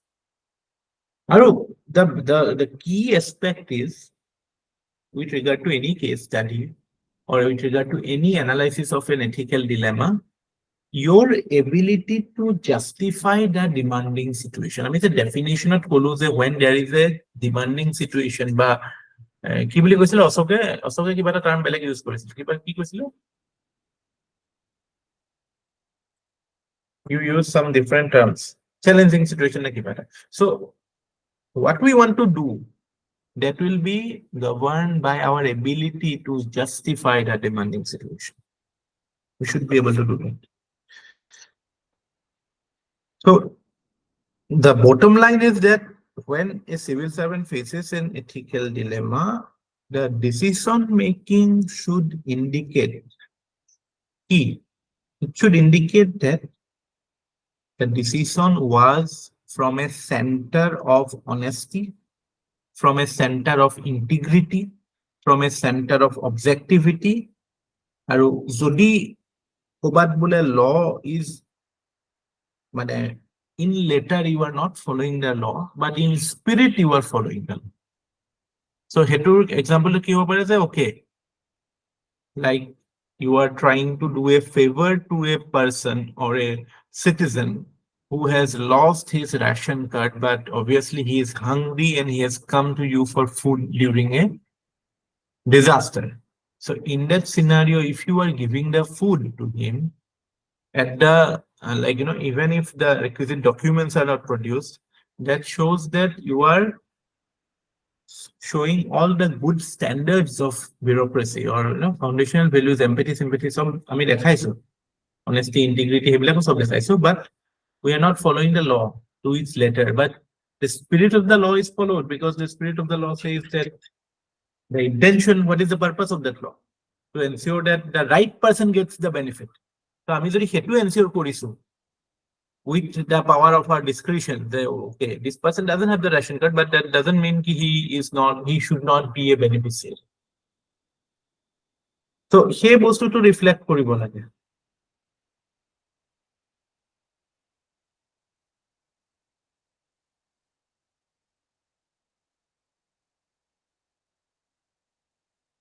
কিছুমান মানে এইবিলাক বস্তু crisis সিচুৱেচনতে test হয়। আপোনাৰ এইবিলাকে প্ৰটেষ্টৰ ক্ষেত্ৰত কেতিয়াবা মানে এইবিলাক মানে এসপি বা any person in power, basically police ফোৰ্সৰ ক্ষেত্ৰত এটো হয়। এটা এক্সাম্পল আছে হাৰিয়ানাত, এই ফাৰ্মাৰ প্ৰটেষ্ট হৈ থাকোতে এটা আয়ুষ সিনহা বুলি এটা IPS অফিচাৰ আছে, তাৰ এটা ভিডিঅ' ভাইৰেল হৈছিল, আপোনালোকে চাব পাৰে কেতিয়াবা। কি কৈছিলে ভিডিঅ'টোত যে কোনোবা মানুহ আহিলে মাথা ফালি দিবি, এইটো লাইন পাৰ হলে কোনোবা মানুহ আহিলে মাথা ফালি দিবি। That was his verbal order. এতিয়া যদি ফালি পেলাই যাক ফালিলে, পিছততো there will be investigation on his action. কৈছিল ন ডাবল এফেক্টৰ কথা, মনত আছে ন? ডাবল এফেক্ট আমি পঢ়িছিলো যে ডিটাৰমিনেন্স অফ হেৰিয়ৰ, মনত আছে নাই?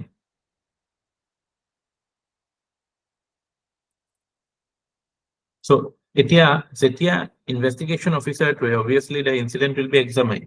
So tate what will be his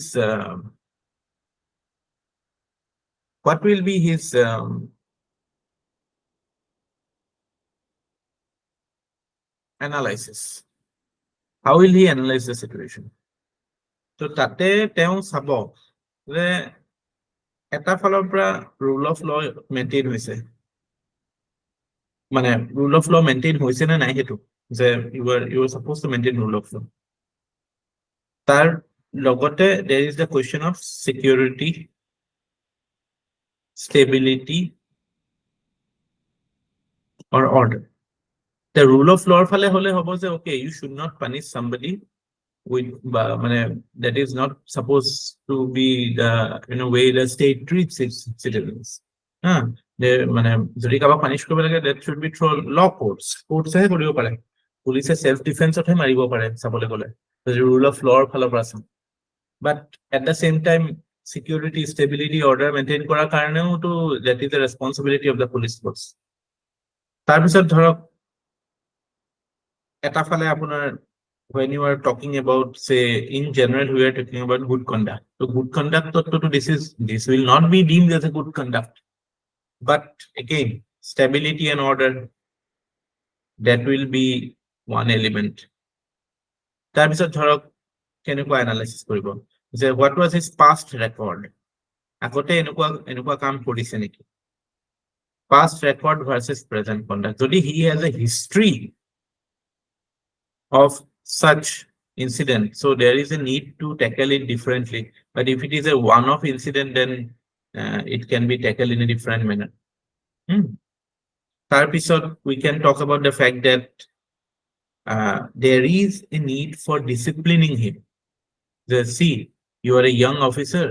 That is not the attitude that you should hold in any public situation.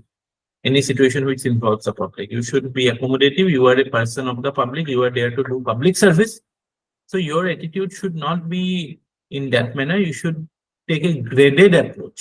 Graded approach মানে কি হয় যে আমি যেতিয়া the situation becomes X, we take action Y. X1 হলে Y1 ললো, X2 হলে Y2 ললো।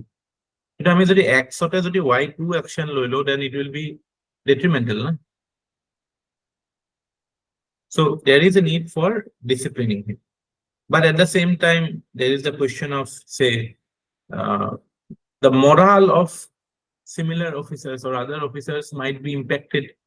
As কোনোবাটা মানুহে ডিউটি কৰিছে কাৰণে যদি তাক ডিসিপ্লিন কৰে, then others might be disencouraged or discouraged to work or do the duty very in a bold manner. Then he will also look at his intention. What was his intention versus what was the consequence that was reached?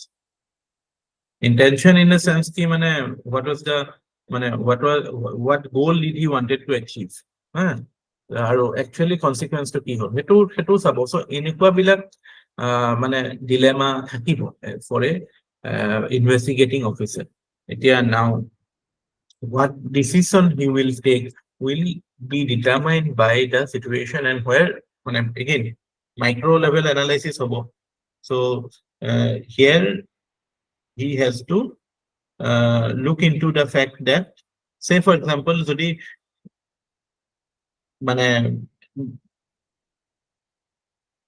কোনোবা এটা বস্তু compromise কৰিলে কোনোবা কৰিলে, there will be a compromise on one or the other, but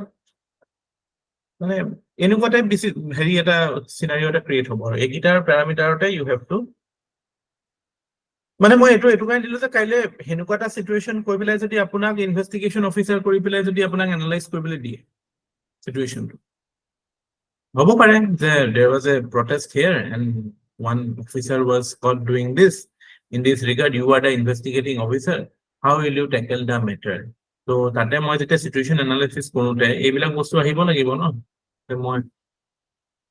মই যেটো what are the dilemmas that I will face? All সাথে মই rule of law versus order তে থাকিলে নহব ন। যিমান বস্তুটো ভাবিব পাৰি বেলেগ বেলেগ ডাইমেনশনত ইমান you get the এইটো টেমপ্লেট ইউজ কৰিব পাৰে বিভিন্ন জায়গাত। এই ডিলেমা বিলাকো বিভিন্ন জায়গাত ইউজ হৈ যাব। It can be any with regard to any question of insubordination or inappropriate behavior. এইটো ধৰক order stability টো বেলেগ হৈ যাব। এইটো suppose এইটো এনেকুৱা যদি হয় যে a person who is very good in his work but whose character is questionable in terms of his behavior to women, তো হেনেকুৱা ক্ষেত্ৰত if you are the supervising মানে investigating officer on any incident that has happened, and what will you look into, or what are the issues that you will face, and what decision will you take? তো তেতিয়াতো এইবিলাক কথা আহিব ন, যে এটা ফালেতো আমাৰ এতিয়া ইয়াতেতো ৰুল অফ লৰ কথা নাহিব, তেতিয়া আমাৰ মানে কি হ'ব যে মানে মেইনটেইনিং হেৰি কি ক'ব সেইটো জাষ্টিচ, ৰুল অফ ল, জাষ্টিছটোতো চব ইনষ্টিটিউচন থাকিব ন, এটা ফালেতো জাষ্টিছৰ কথা থাকিব, আনফালে ধৰক এফিচিয়েঞ্চিৰ কথা থাকিব, তাৰপিছত গুড কণ্ডাক্টৰ কথা থাকিব এফালে, আৰু আনফালে ধৰক মানে এইটো যে the productivity of the company, হয় নাই, এটা ভাল মানুহ এটা যদি গুচি যায়, তাৰপিছত past record versus present conduct, তাৰপিছত need for disciplining him versus the moral impact of taking action against a person who is good in his work.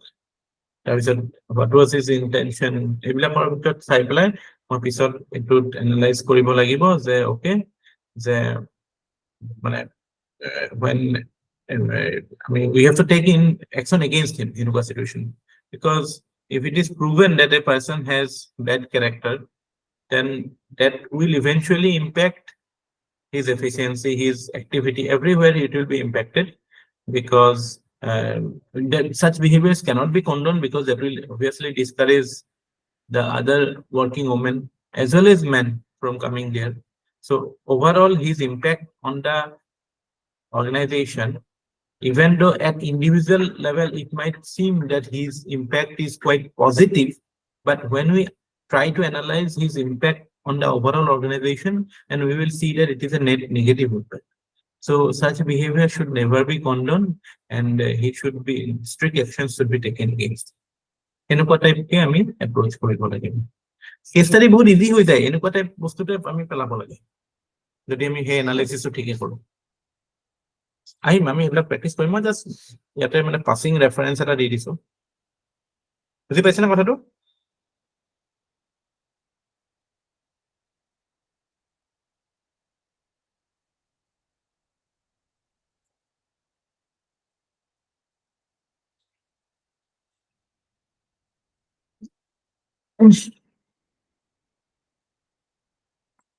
কালি মই একাপ কফি বনালো, মানে ক্লাছ কৰি পেলাই, তাৰপিছত আমাৰ এই মোৰ ল'ৰাটোক যিটো ল'ৰাই লৈ আহে, সি আহিলে, তাৰপিছত মই কৈছো চাহ খাবি, চাহ নাপাওঁ, সি কৈছে লাল চাহ খাওঁ, যে নাই কফি খা।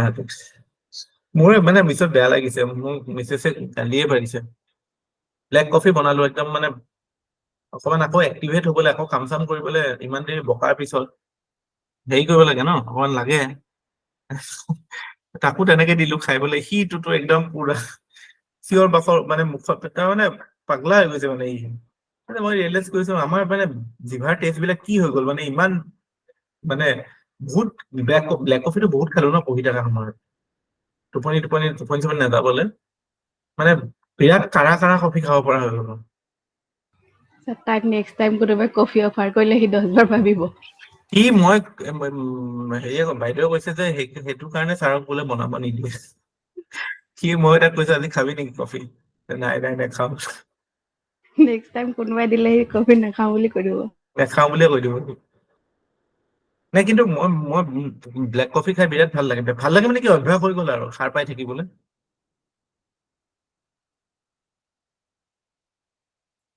নাই ইজি, বনাবলৈ ইজিটো। ভালকে কফি পাউডাৰটো ঢালিলে, গৰম পানী ঢালিলে হৈ গ'ল ন, এইটো উতলাব নালাগে, মজাকে হৈ যায়। চেনি তেনি দিব নালাগে, চেনি তেনি দিলে মানে এক কাপ মাৰিব ৰাতি 11টা মান বজাত, আৰু ৰাতিপুৱা 3টা মানলৈকে থাকিব পাৰিব।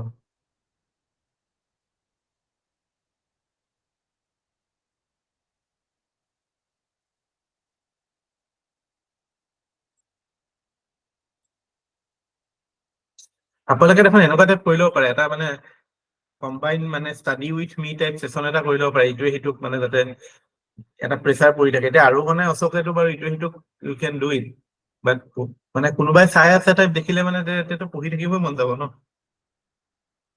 লাইব্ৰেৰী টাইপ ক্ৰিয়েট কৰি ল'ব পাৰে ন পৰিৱেশ এটা।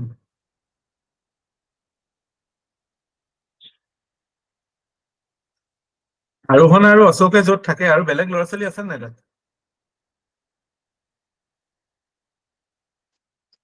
স্যাৰ মোৰ ওচৰ হয় সিহঁতৰ লগত।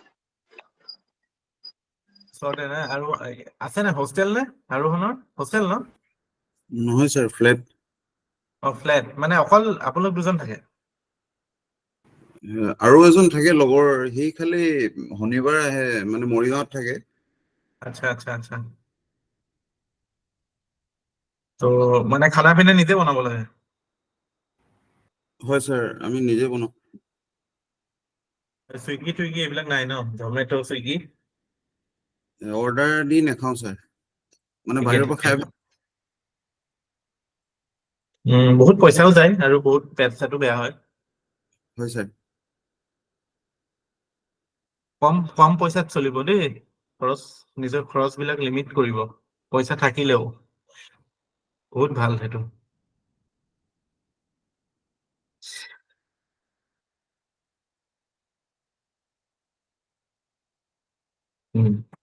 এতিয়া আহি গ'ল ethical issues.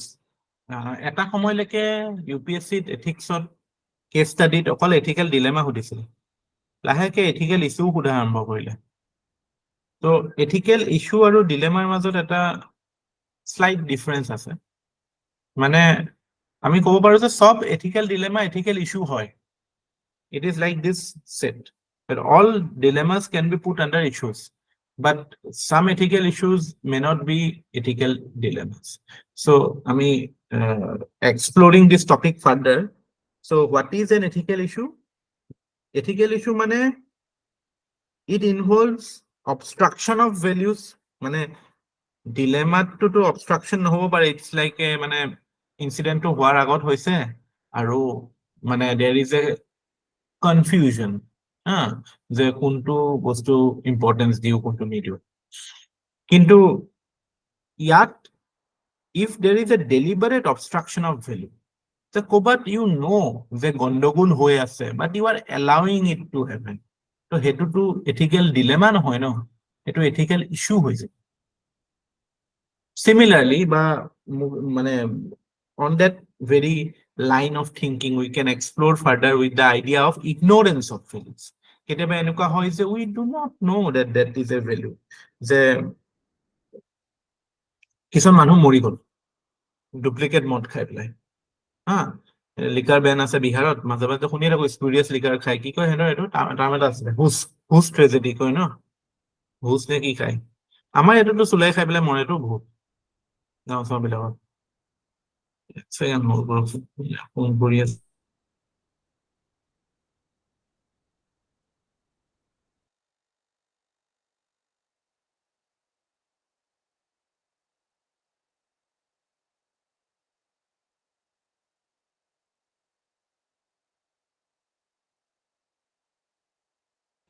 So tatetu it is like you can say ignorance. But I mean, we happen to do something because we didn't know that what will be the consequence of that. So ignorance of value also becomes an ethical issue. Then compromise of value, obviously. I mean, already to Paluza, when there is a compromise of value, that becomes an ethical issue.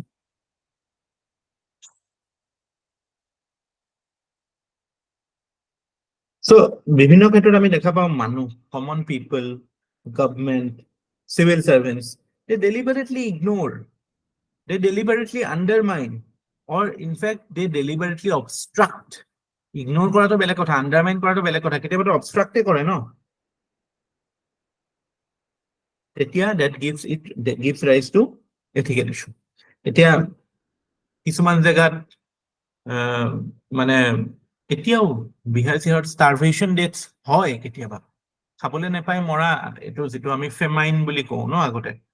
আগতেতো ইণ্ডিয়াত বহুত ফেমাইন হৈছিল ন ব্ৰিটিছৰ টাইমত। ফেমাইনছ were like 1942 Bengal ফেমাইন, we all know.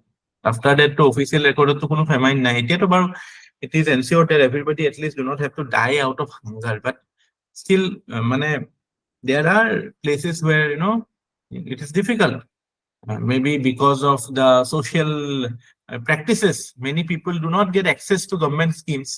বহুত হয়তো লোৱাৰ caste একদম মানে হেৰি এইবিলাকৰ কাৰণে ধৰক আউটকাষ্ট হৈ থাকিব হয়তো যাৰ হাতত ৰেচন শ্বপ আছে he might be a person of upper caste he might not be willing to give it to a person of lower caste এনেকুৱা টাইপ হয় ইনচিডেণ্ট তো এইবিলাক যেতিয়া হয় আৰু ষ্টেটে সেইটো বোলে দেখাই দিলে নাই এইটো বোলে কিবা হেৰি বেয়া বুট খাই পেলাই মৰিলে বেয়া কিবা খাই পেলাই মৰিলে কিন্তু নহয় একচুৱেলি বহুত ক্ষেত্ৰত ষ্টাৰভেশ্যন ডেটতো এইবিলাক দেখায় তো এইবিলাকে কি দেখায় যে it is a direct it is an ethical issue there is a you can say undermining or obstruction of it তাৰপিছত আমি as a civil servant when we are doing our duty আমাৰ ডিউটিটো কিছুমান আনইনটেণ্ডেড কনচিকুৱেঞ্চেছ আছে হয় নাই যে আমি উই ইগনোৰ আমি চাপ'জ এই লাঠি চাৰ্জৰ অৰ্ডাৰ দি দিলোঁ তাতে চাপ'জ বুঢ়া মানুহ এটা মৰি গ'ল so' that because an ethical issue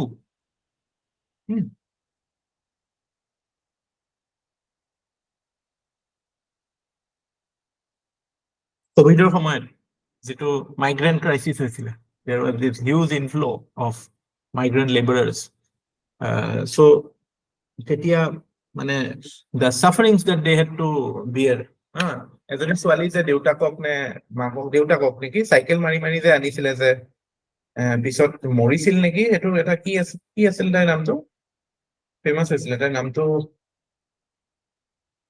cycle মাৰি পেলাই যে আনিছিলে যে কেইটামান ফটো এতিয়াও মানে সদায় মনত থাকিব দেই এই ট্ৰলি এটাত যে বাচ্ছা এটা যে শুই গৈছিলে যে টানি আছিল যে ট্ৰলিটো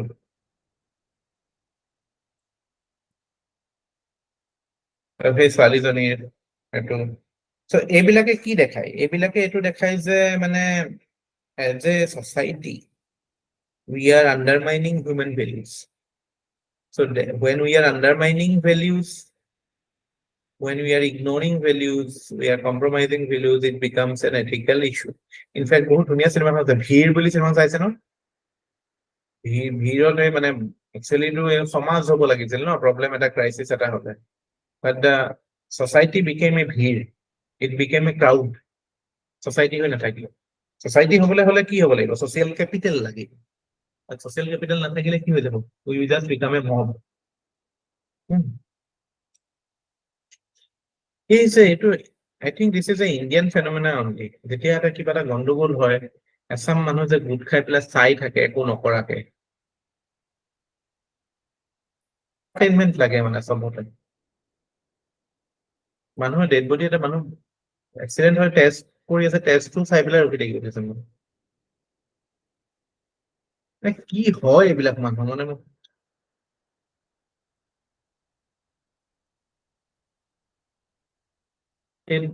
মানে হেৰি আমাৰ জন্ম হোৱা এইবিলাক কিছুমান বহুত মানুহ জন্মই হ'ব নালাগে people should not have been born or born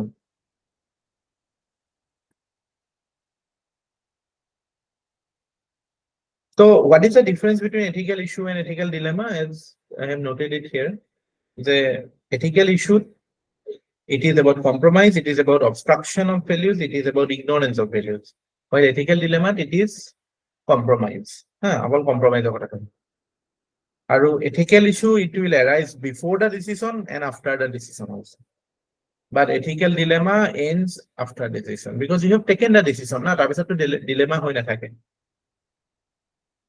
হয় না so all ethical dilemmas are ethical issues so but all ethical issues are not ethical dilemmas so ethical dilemma বিলাক কিহৰ কাৰণে হয় because of the again challenging situation when there is a demanding situation and competing values again that values there are many values but sorry ethical dilemma কথাটো কৈছো ethical dilemma to এটো হয় but ethical issue মানে demanding situation নহবও পাৰে মানে you might not be praised for an action but you are corruption to কি হয় ethical issue হয় না ethical dilemma হয়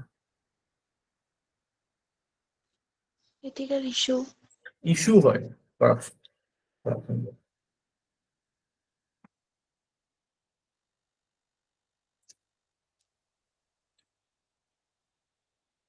So এতিয়া যে এটা ইয়াৰ কথা যে ক'লো আয়ুষ সিনহাৰ কথা ক'লো তাক যদি আমি সি যেতিয়া মানে তাৰ ওপৰত ইনভেষ্টিগেশ্যন চলি থাকোঁতে it becomes an ethical dilemma but after that whatever decision we take it becomes an ethical issue যে মানে what type of action we have taken or how do we tackle with such aggressive behavior of new recruits.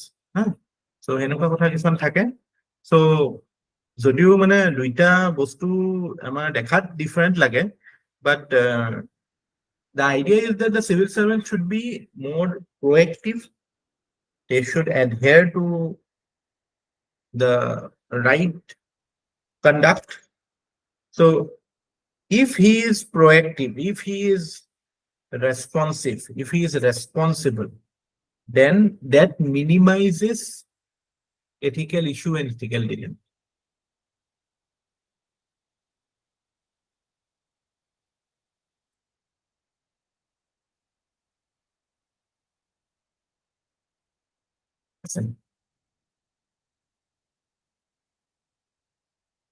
So this is what it is.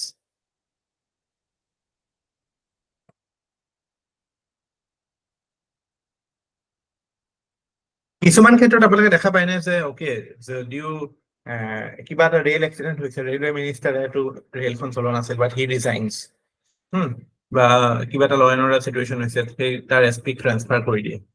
So' how do you justify that action? মানে can a civil servant be held responsible if he has not taken any decision?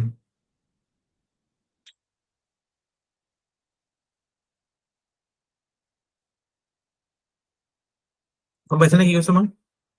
Can a civil servant be held responsible even if he has not taken a decision? He or she has not taken any decision. Obviously, he is held responsible. আমি তো দেখাই পাও ন, কিবা এটা গণ্ডগোল হলে কি হয়, প্ৰথমতে এছপি টোক ট্ৰান্সফাৰ কৰে নে নকৰে? And SP to maybe he was not taking the decision, but still that is the first action that is taken, and that is morally and legally also justified. So how can you justify it? Justification to ki hobo etu?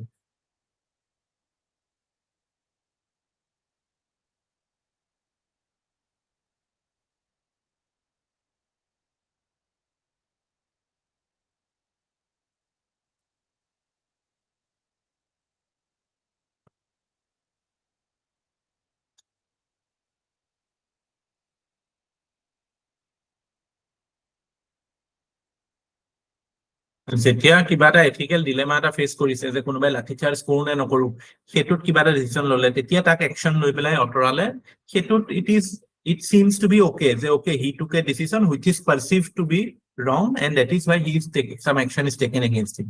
But যেতিয়া he is not even taking any decision, যে কিবা এটা বম blast হৈ গল, কিবা এটা হৈ গল, এতিয়া সেইটো কোৱাই কব যে এটোটো তেওঁৰ ৰেসপন্সিবিলিটি আছে, তেওঁটো নকৰাটো এটা একশন হয়, মানে like he is not doing is like his inaction is also like an action, but that is not something which everybody will accept.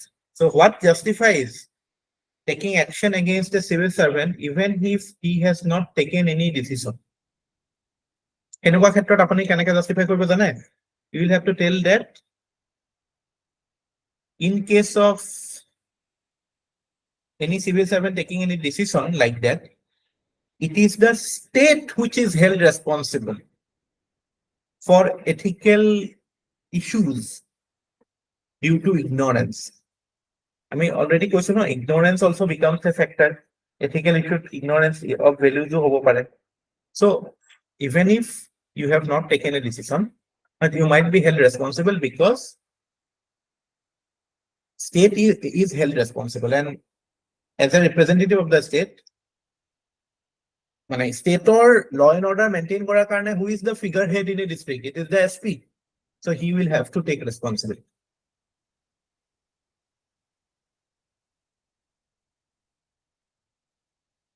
ঠিক আছে?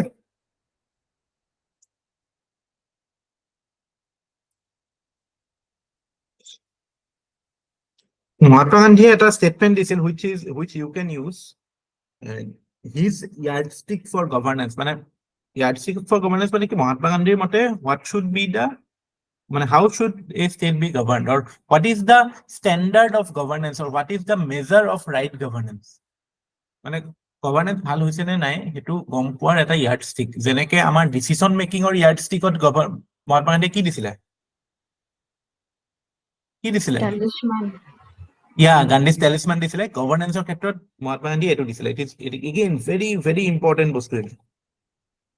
It is the duty of the state as per social contract to ensure that everyone feels that সবে কি ভাবিব লাগিব যে life is worth living and the land belongs to him. Now tell me, when the migrant crisis was going on in India, do you think that such a sentiment was flowing with the migrants? Did they feel that the land belonged to them? Did they feel that the life was worth living? Or did they feel that the state cared for them? On the three counts, we can say that it was negative. So with respect to the migrant crisis, we can clearly say that it was a governance failure. With respect to the situation in Manipur, also we can say that it is a governance failure because it fails to stand the test of governance as prescribed by Mahatma. If in this parameter we measure, and this is a good parameter to measure, so where the people concerned, everyone, it's not like something is happening in Manipur and what the person in Gujarat or UP or Assam feels. It's the people involved who, what is their feeling with regard to what is the worth of their life. If they are feeling that their life is worth living and the land belongs to them, you feel that you are taken care of. That feeling should be a predominant feeling among the people. That will determine whether a government is successful or not. ঠিক আছে, so এইবিলাক বস্তু important হয় ethical issues resolve কৰাৰ কাৰণে। আমি decision মেকিঙত কোনবিলাক বস্তু মনত ৰাখি পেলাই ডিচিশ্যন ল'ম, এথিকেল ইছ্যুজ বিলাকৰ জাষ্টিফিকেশ্যনৰ ক্ষেত্ৰত বা whatever decision that we take based on the issue, সেইবিলাকক জাষ্টিফাই কৰাৰ কাৰণে আমি এইবিলাক বস্তু আনিব পাৰো যে কোনোবা এটা এনচাৰতো এইবিলাক বস্তু থাকিবই লাগিব। সেইটো কাৰণে এথিক্স হওক, এছে হওক, ইণ্টাৰভিউ হওক, এইবিলাক বহুত প্ৰেডিক্টেবল হয়, কাৰণ আমি জানো যে কিছুমান বস্তুটো পেপাৰখনত ক'ৰবাত নহয় ক'ৰবাত লিখিমেই, হয় নাই? চ' that way it becomes easier.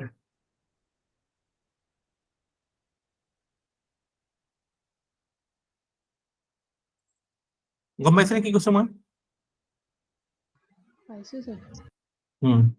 So that ends the topic of ethical issue and dilemma. আমি যেটা case study পঢ়িম, there we will elaborate further on it. Next we will deal with, next topic is laws, rules, regulation and conscience as a source of ethical guidance. So ethical, among ethics, what should we do, what is ethical or not, tate amar duta standard thake, but generally speaking as a bureaucrat, two things guides us.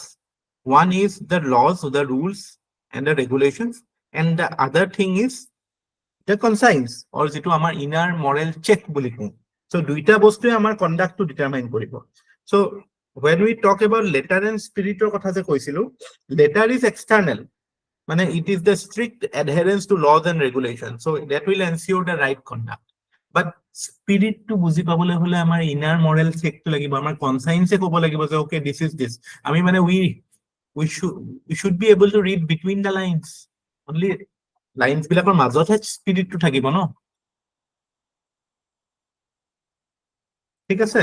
So that becomes the guide for human action, especially for a bureaucrat, for his ethical guidance. Laws, rules and regulations are also very important that you should keep in mind. So all inner moral check or kotha ba discretion or kotha nai, law is a guide to that. Law is a guide for right conduct. In fact, আমি যেটা law definition to পঢ়িছিলো কি বুলি পঢ়িছিলো, law is an ordinance of reason. এটো এটা rational output এ হয়, it is an output of rational exercise, হয় না? Through moral autonomy আমি এটো বস্তু law এটাত পাইছো। So it is, আৰু এটোৱে আৰু কেলে law sanctity to কিয় বেছি হয়, because it is an expression of the common good.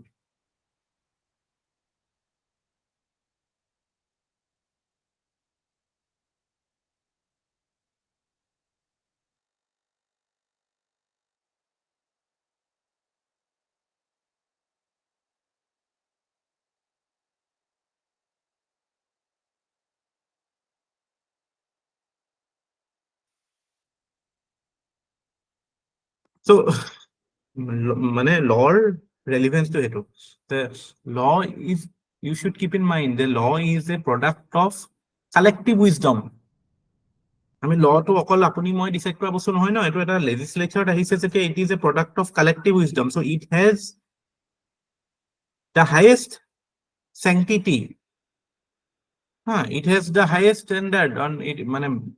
It is a good standard to follow, but that is not always the case. We cannot always cover every situation under law, so there our conscience come into the picture.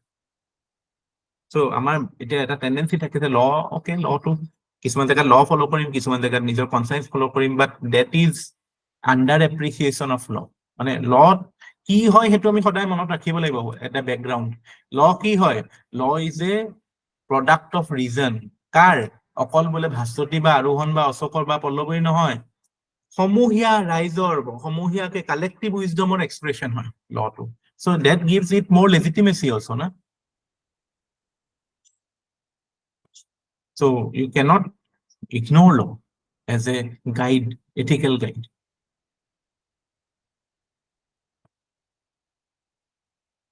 Rules কি হয়?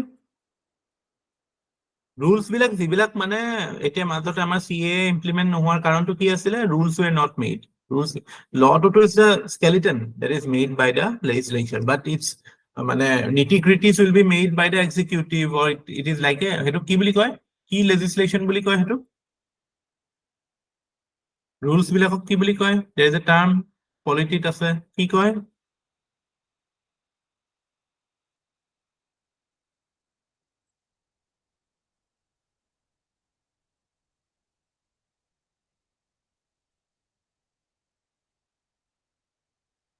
কোনে হ'ব?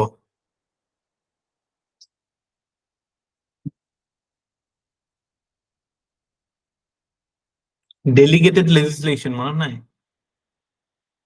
Delegated legislation.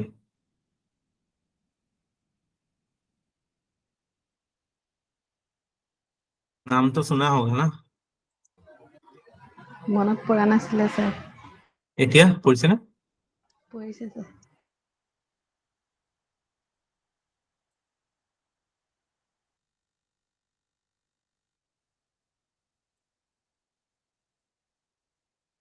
So they are flexible provision drafted but framed within the bound of the larger law, and which is enacted by the legislature. Enact কৰা law to report we make rules.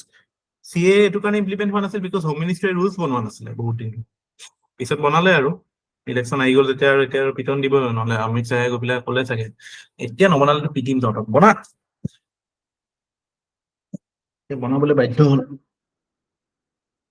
আগতেও চাগে অমিত শ্বাহে কৈছিল কাৰণে পিছ বনোৱা নাছিল, এতিয়া অমিত শ্বাহে কৈছে কাৰণে বনাইছিল। আমি হোম মিনিষ্টাৰে যদি কয় বনাবলৈ, আৰু নবনোৱাকে থাকিব পাৰিব নেকি? ইমান যে ডিলে হৈছে, obviously there is a political directive to not make the rules at that time. যেতিয়া য'ত যিটো বস্তু কামত আহিব তেতিয়াহে, কাৰণ চব বস্তুতে পলিটিকেল মাইলেজ ল'ব লাগে, সেইটোৱে আজিকালিৰ পলিটিচিয়ানৰ মানে tendency. Be it Congress, be it BJP, be it any party, সিহঁতি হাতো যদি খাইছে ন, সেইটোৰ পৰা পলিটিকেল মাইলেজ উলিয়াব।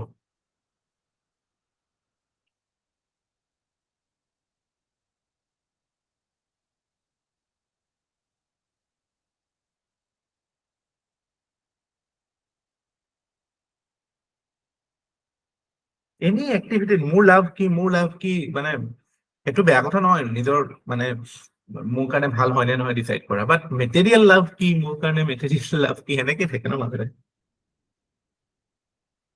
কিছুমান কাম এনেই কৰিব লাগে ন, সেইবিলাকত সেইটো সোমাবই দিব নালাগে।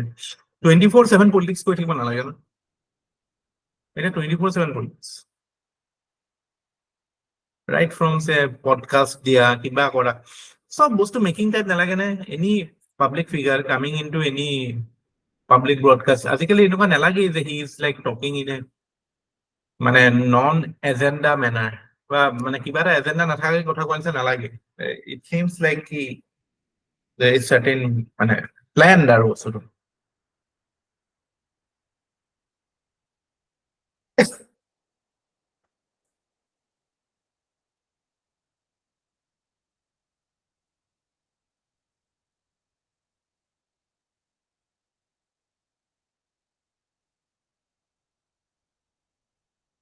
So both laws and rules are basically these are regulating mechanisms.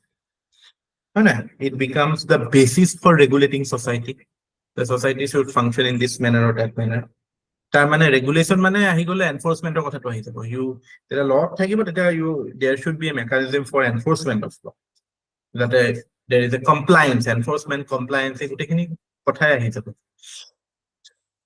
So এইবিলাক আমাৰ traditional method of improving conduct আৰু আমাৰ টেন্ডেন্সিটো কি মানে the more if you look at the laws the tendency is negative যে লত এটো নাথাকে যে এটো কৰিব law বিলাক এনেকে বনোৱা থাকে যে এটো নকৰিব এটো কৰিলে এটো হ'ব so it is like you are discouraging negative conduct আমাৰ যেনেকে পেৰেন্টিং আমি যেনেকে কৰো ন ল'ৰা ছোৱালী আমাৰ লেজিসলেচাৰটো law বিলাক এনেকে বনায় এটো কৰিলে এটো ফাইন এটো কৰিলে হেটো ফাইন so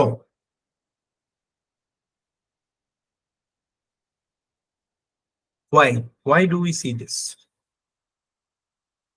তোমৰা ক'ব পাৰিব নেকি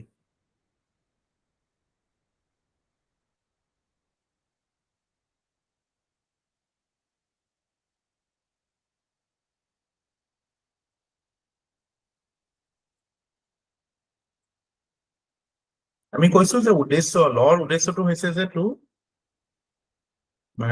conduct right conduct but we see that the general tendency of law is to encourage or you can say discourage negative conduct it is because of the general belief there is a strong belief in society that যদি লটো strong হয় লটো strict হয় তেতিয়াহলে কি হ'ব strict law হলে ভয় আহিব মানুহৰ মনত it will create fear আৰু ভয় আহিলে it will bring change in behavior so it is like মানে আমি rather than creating incentive for good behavior we are disincentivizing bad behavior through strict laws that is the philosophy of our laws so that is why most of the laws discourage negative conduct through punishment but criminal justice system to the sound everything is like that only na punishment oriented মানে strict enforcement মানে it will result in deterrence taxation of ক্ষেত্ৰত হওক income tax এইবিলাকৰ ক্ষেত্ৰত হওক everywhere you see বা security related যিবিলাক national security laws আছে ন NSA হওক sedition to বাৰু এতিয়া নাই UAPA হওক এইবিলাক বা আমাৰ এইবিলাক মানে কি কয় drugs related যিবিলাক আছে সবতে কি we are focusing on legal enforcement to bring in right conduct but মানে what is the result of it the result is that hundreds of laws hundreds of rules and regulations are created with a focus on coercion as deterrence but its success is debatable is it able to encourage acceptable behavior then we cannot say that it is মানে এটুৰ এটা primary reason এই গ্ৰাফটো যে আমাৰ সোসাইটিত যেতিয়া এটা law change হয় proportionately behavior changes speed to slow মানে the pace of change in law is faster than the change in behavior so even if we want to encourage behavioral change but it takes time through law ঠিক আছে so it can be found that laws have failed to work as effective deterrence against unacceptable behavior in different walks of life hence the traditional approach should be rethought in a manner that there should be greater focus on not only we should focus on the deterrence aspect but also on the aspect of bringing in social psychological and moral infrastructure which is very important creation of an ethical ecosystem which focuses on behavior change through persuasion counseling rehabilitation and positive intervention so these are মানে আমি যদি ধৰক liquor বেনৰ ক্ষেত্ৰতে গলো has it done any harm, sorry, benefit to the society liquor ban kori? No, actually দেখা পাও যে drugs consumption Bihar চিহাৰত বাঢ়ি গৈছে, এইবিলাকত চাইল্ড ট্ৰাফিকিং, সেইদিনা আমি আলোচনা কৰিছিলো ন, child using child as the হেৰি এইবিলাক কৰিবলৈ, স্মাগল কৰিবলৈ, চাইল্ড স্মাগলিং, মানে smuggling by child of liquors, bootlegging চুটলেগিং এইবিলাক বাঢ়িছে। চ' আমি এইটো কাৰণে we have to go for an integrated approach, যে য'ত নেকি the law as a deterrence should be there, but at the same time we should focus on other like new approaches, like focus on social, psychological, moral infrastructure creation, an ethical ecosystem create koribo, ঠিক আছে? But I mean, one heinous crime, capital punishment er kotha koi, is it a success? Bahut country to capital punishment etia to nai no bahut. Corruption কি হৈছে, ইমান strong law আছে, still we see corruption. Social evil, civil, এইবিলাকত dowry saudi, is it getting discouraged? No. আরে আমাৰ consumer goods বিলাকৰ ক্ষেত্ৰতে চাও, এই জাগো গ্ৰাহক জাগো campaign কৰি পেলাই MRP মে toll moll, কোনোবাই MRP তলত কিনি পাইছে নেকি বস্তু? MRP তে তো বেছে ন দোকানীয়ে, এটা সময়ত তো MRP to maximum retail price, so the price should be less than MRP, but MRP তে দিয়ে ন সবেই, কিনি পাইছে ন MRP তলত সদায়। Generally people do not, like they buy in MRP only, so those things are not encouraging anything, or encouraging মানে কি right conduct to aha nai no enforcement authority. So we have to bring certain reforms in এইবিলাক reforms বিলাক এইবিলাক লিখিব লাগিব আপোনালোকে, very important this part.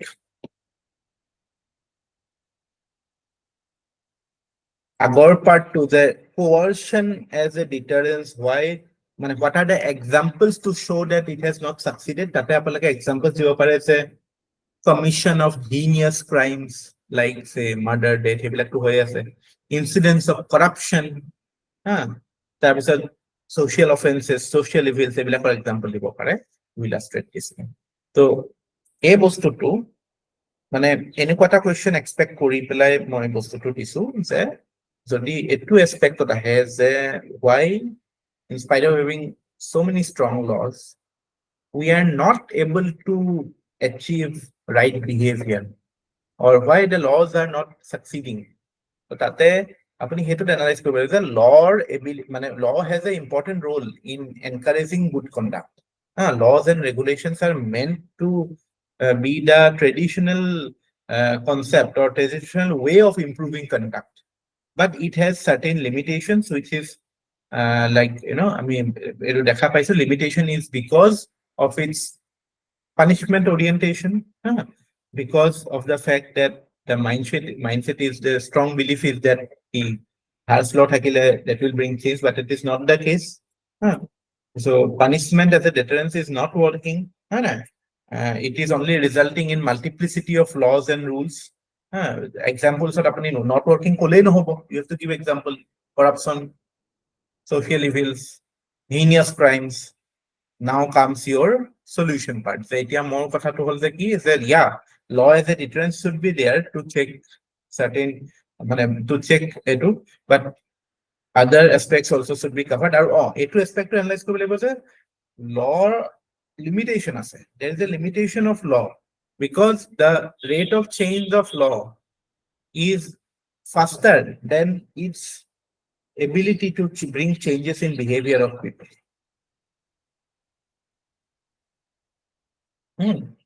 So এই বস্তুটো যে social change আনা বা any change যেতিয়া আহিব সেটোৰ adoptionটো time লাগে ন, সেটো কাৰণে we need to recalibrate কৰা মানে গম পাইছে না, rejig কৰা, retune our মানে system to integrate the concepts of sociology, psychology, moral infrastructure, so that we can create an ethical infrastructure which is which is intended or which uses tools like persuasion, counseling, rehabilitation, positive intervention, so that, so এইবিলাকে ethical answer হ'ব ন তেতিয়া বুজি পাইছে handle হৈ যাব সেইটো question মানে মই এই বস্তুটো গোটেই এথিক্সৰ কথাটো এনেকে টাইপ কি ক্ৰিয়েট কৰিব চেষ্টা কৰিছো যে প্ৰত্যেকটো পাৰ্ট অফ সিলেবাসৰ পৰা প্ৰাইমেৰী কোৱেশ্চন কি হ'ব পাৰে হা সো এইটো চাব গোটেই সিলেবাসৰ লগতে লিংক থকা বস্তু আৰু সেই হিচাপতে আশে পাশে আহিব কোৱেশ্চন বিলাক আৰু সিলেবাসটোৱে ফলো কৰিছে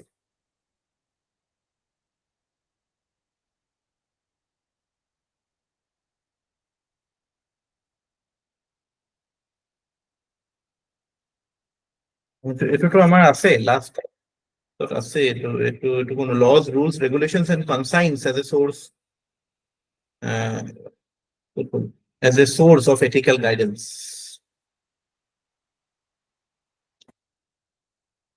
ঠিক আছে thank you very much see you tomorrow take care any questions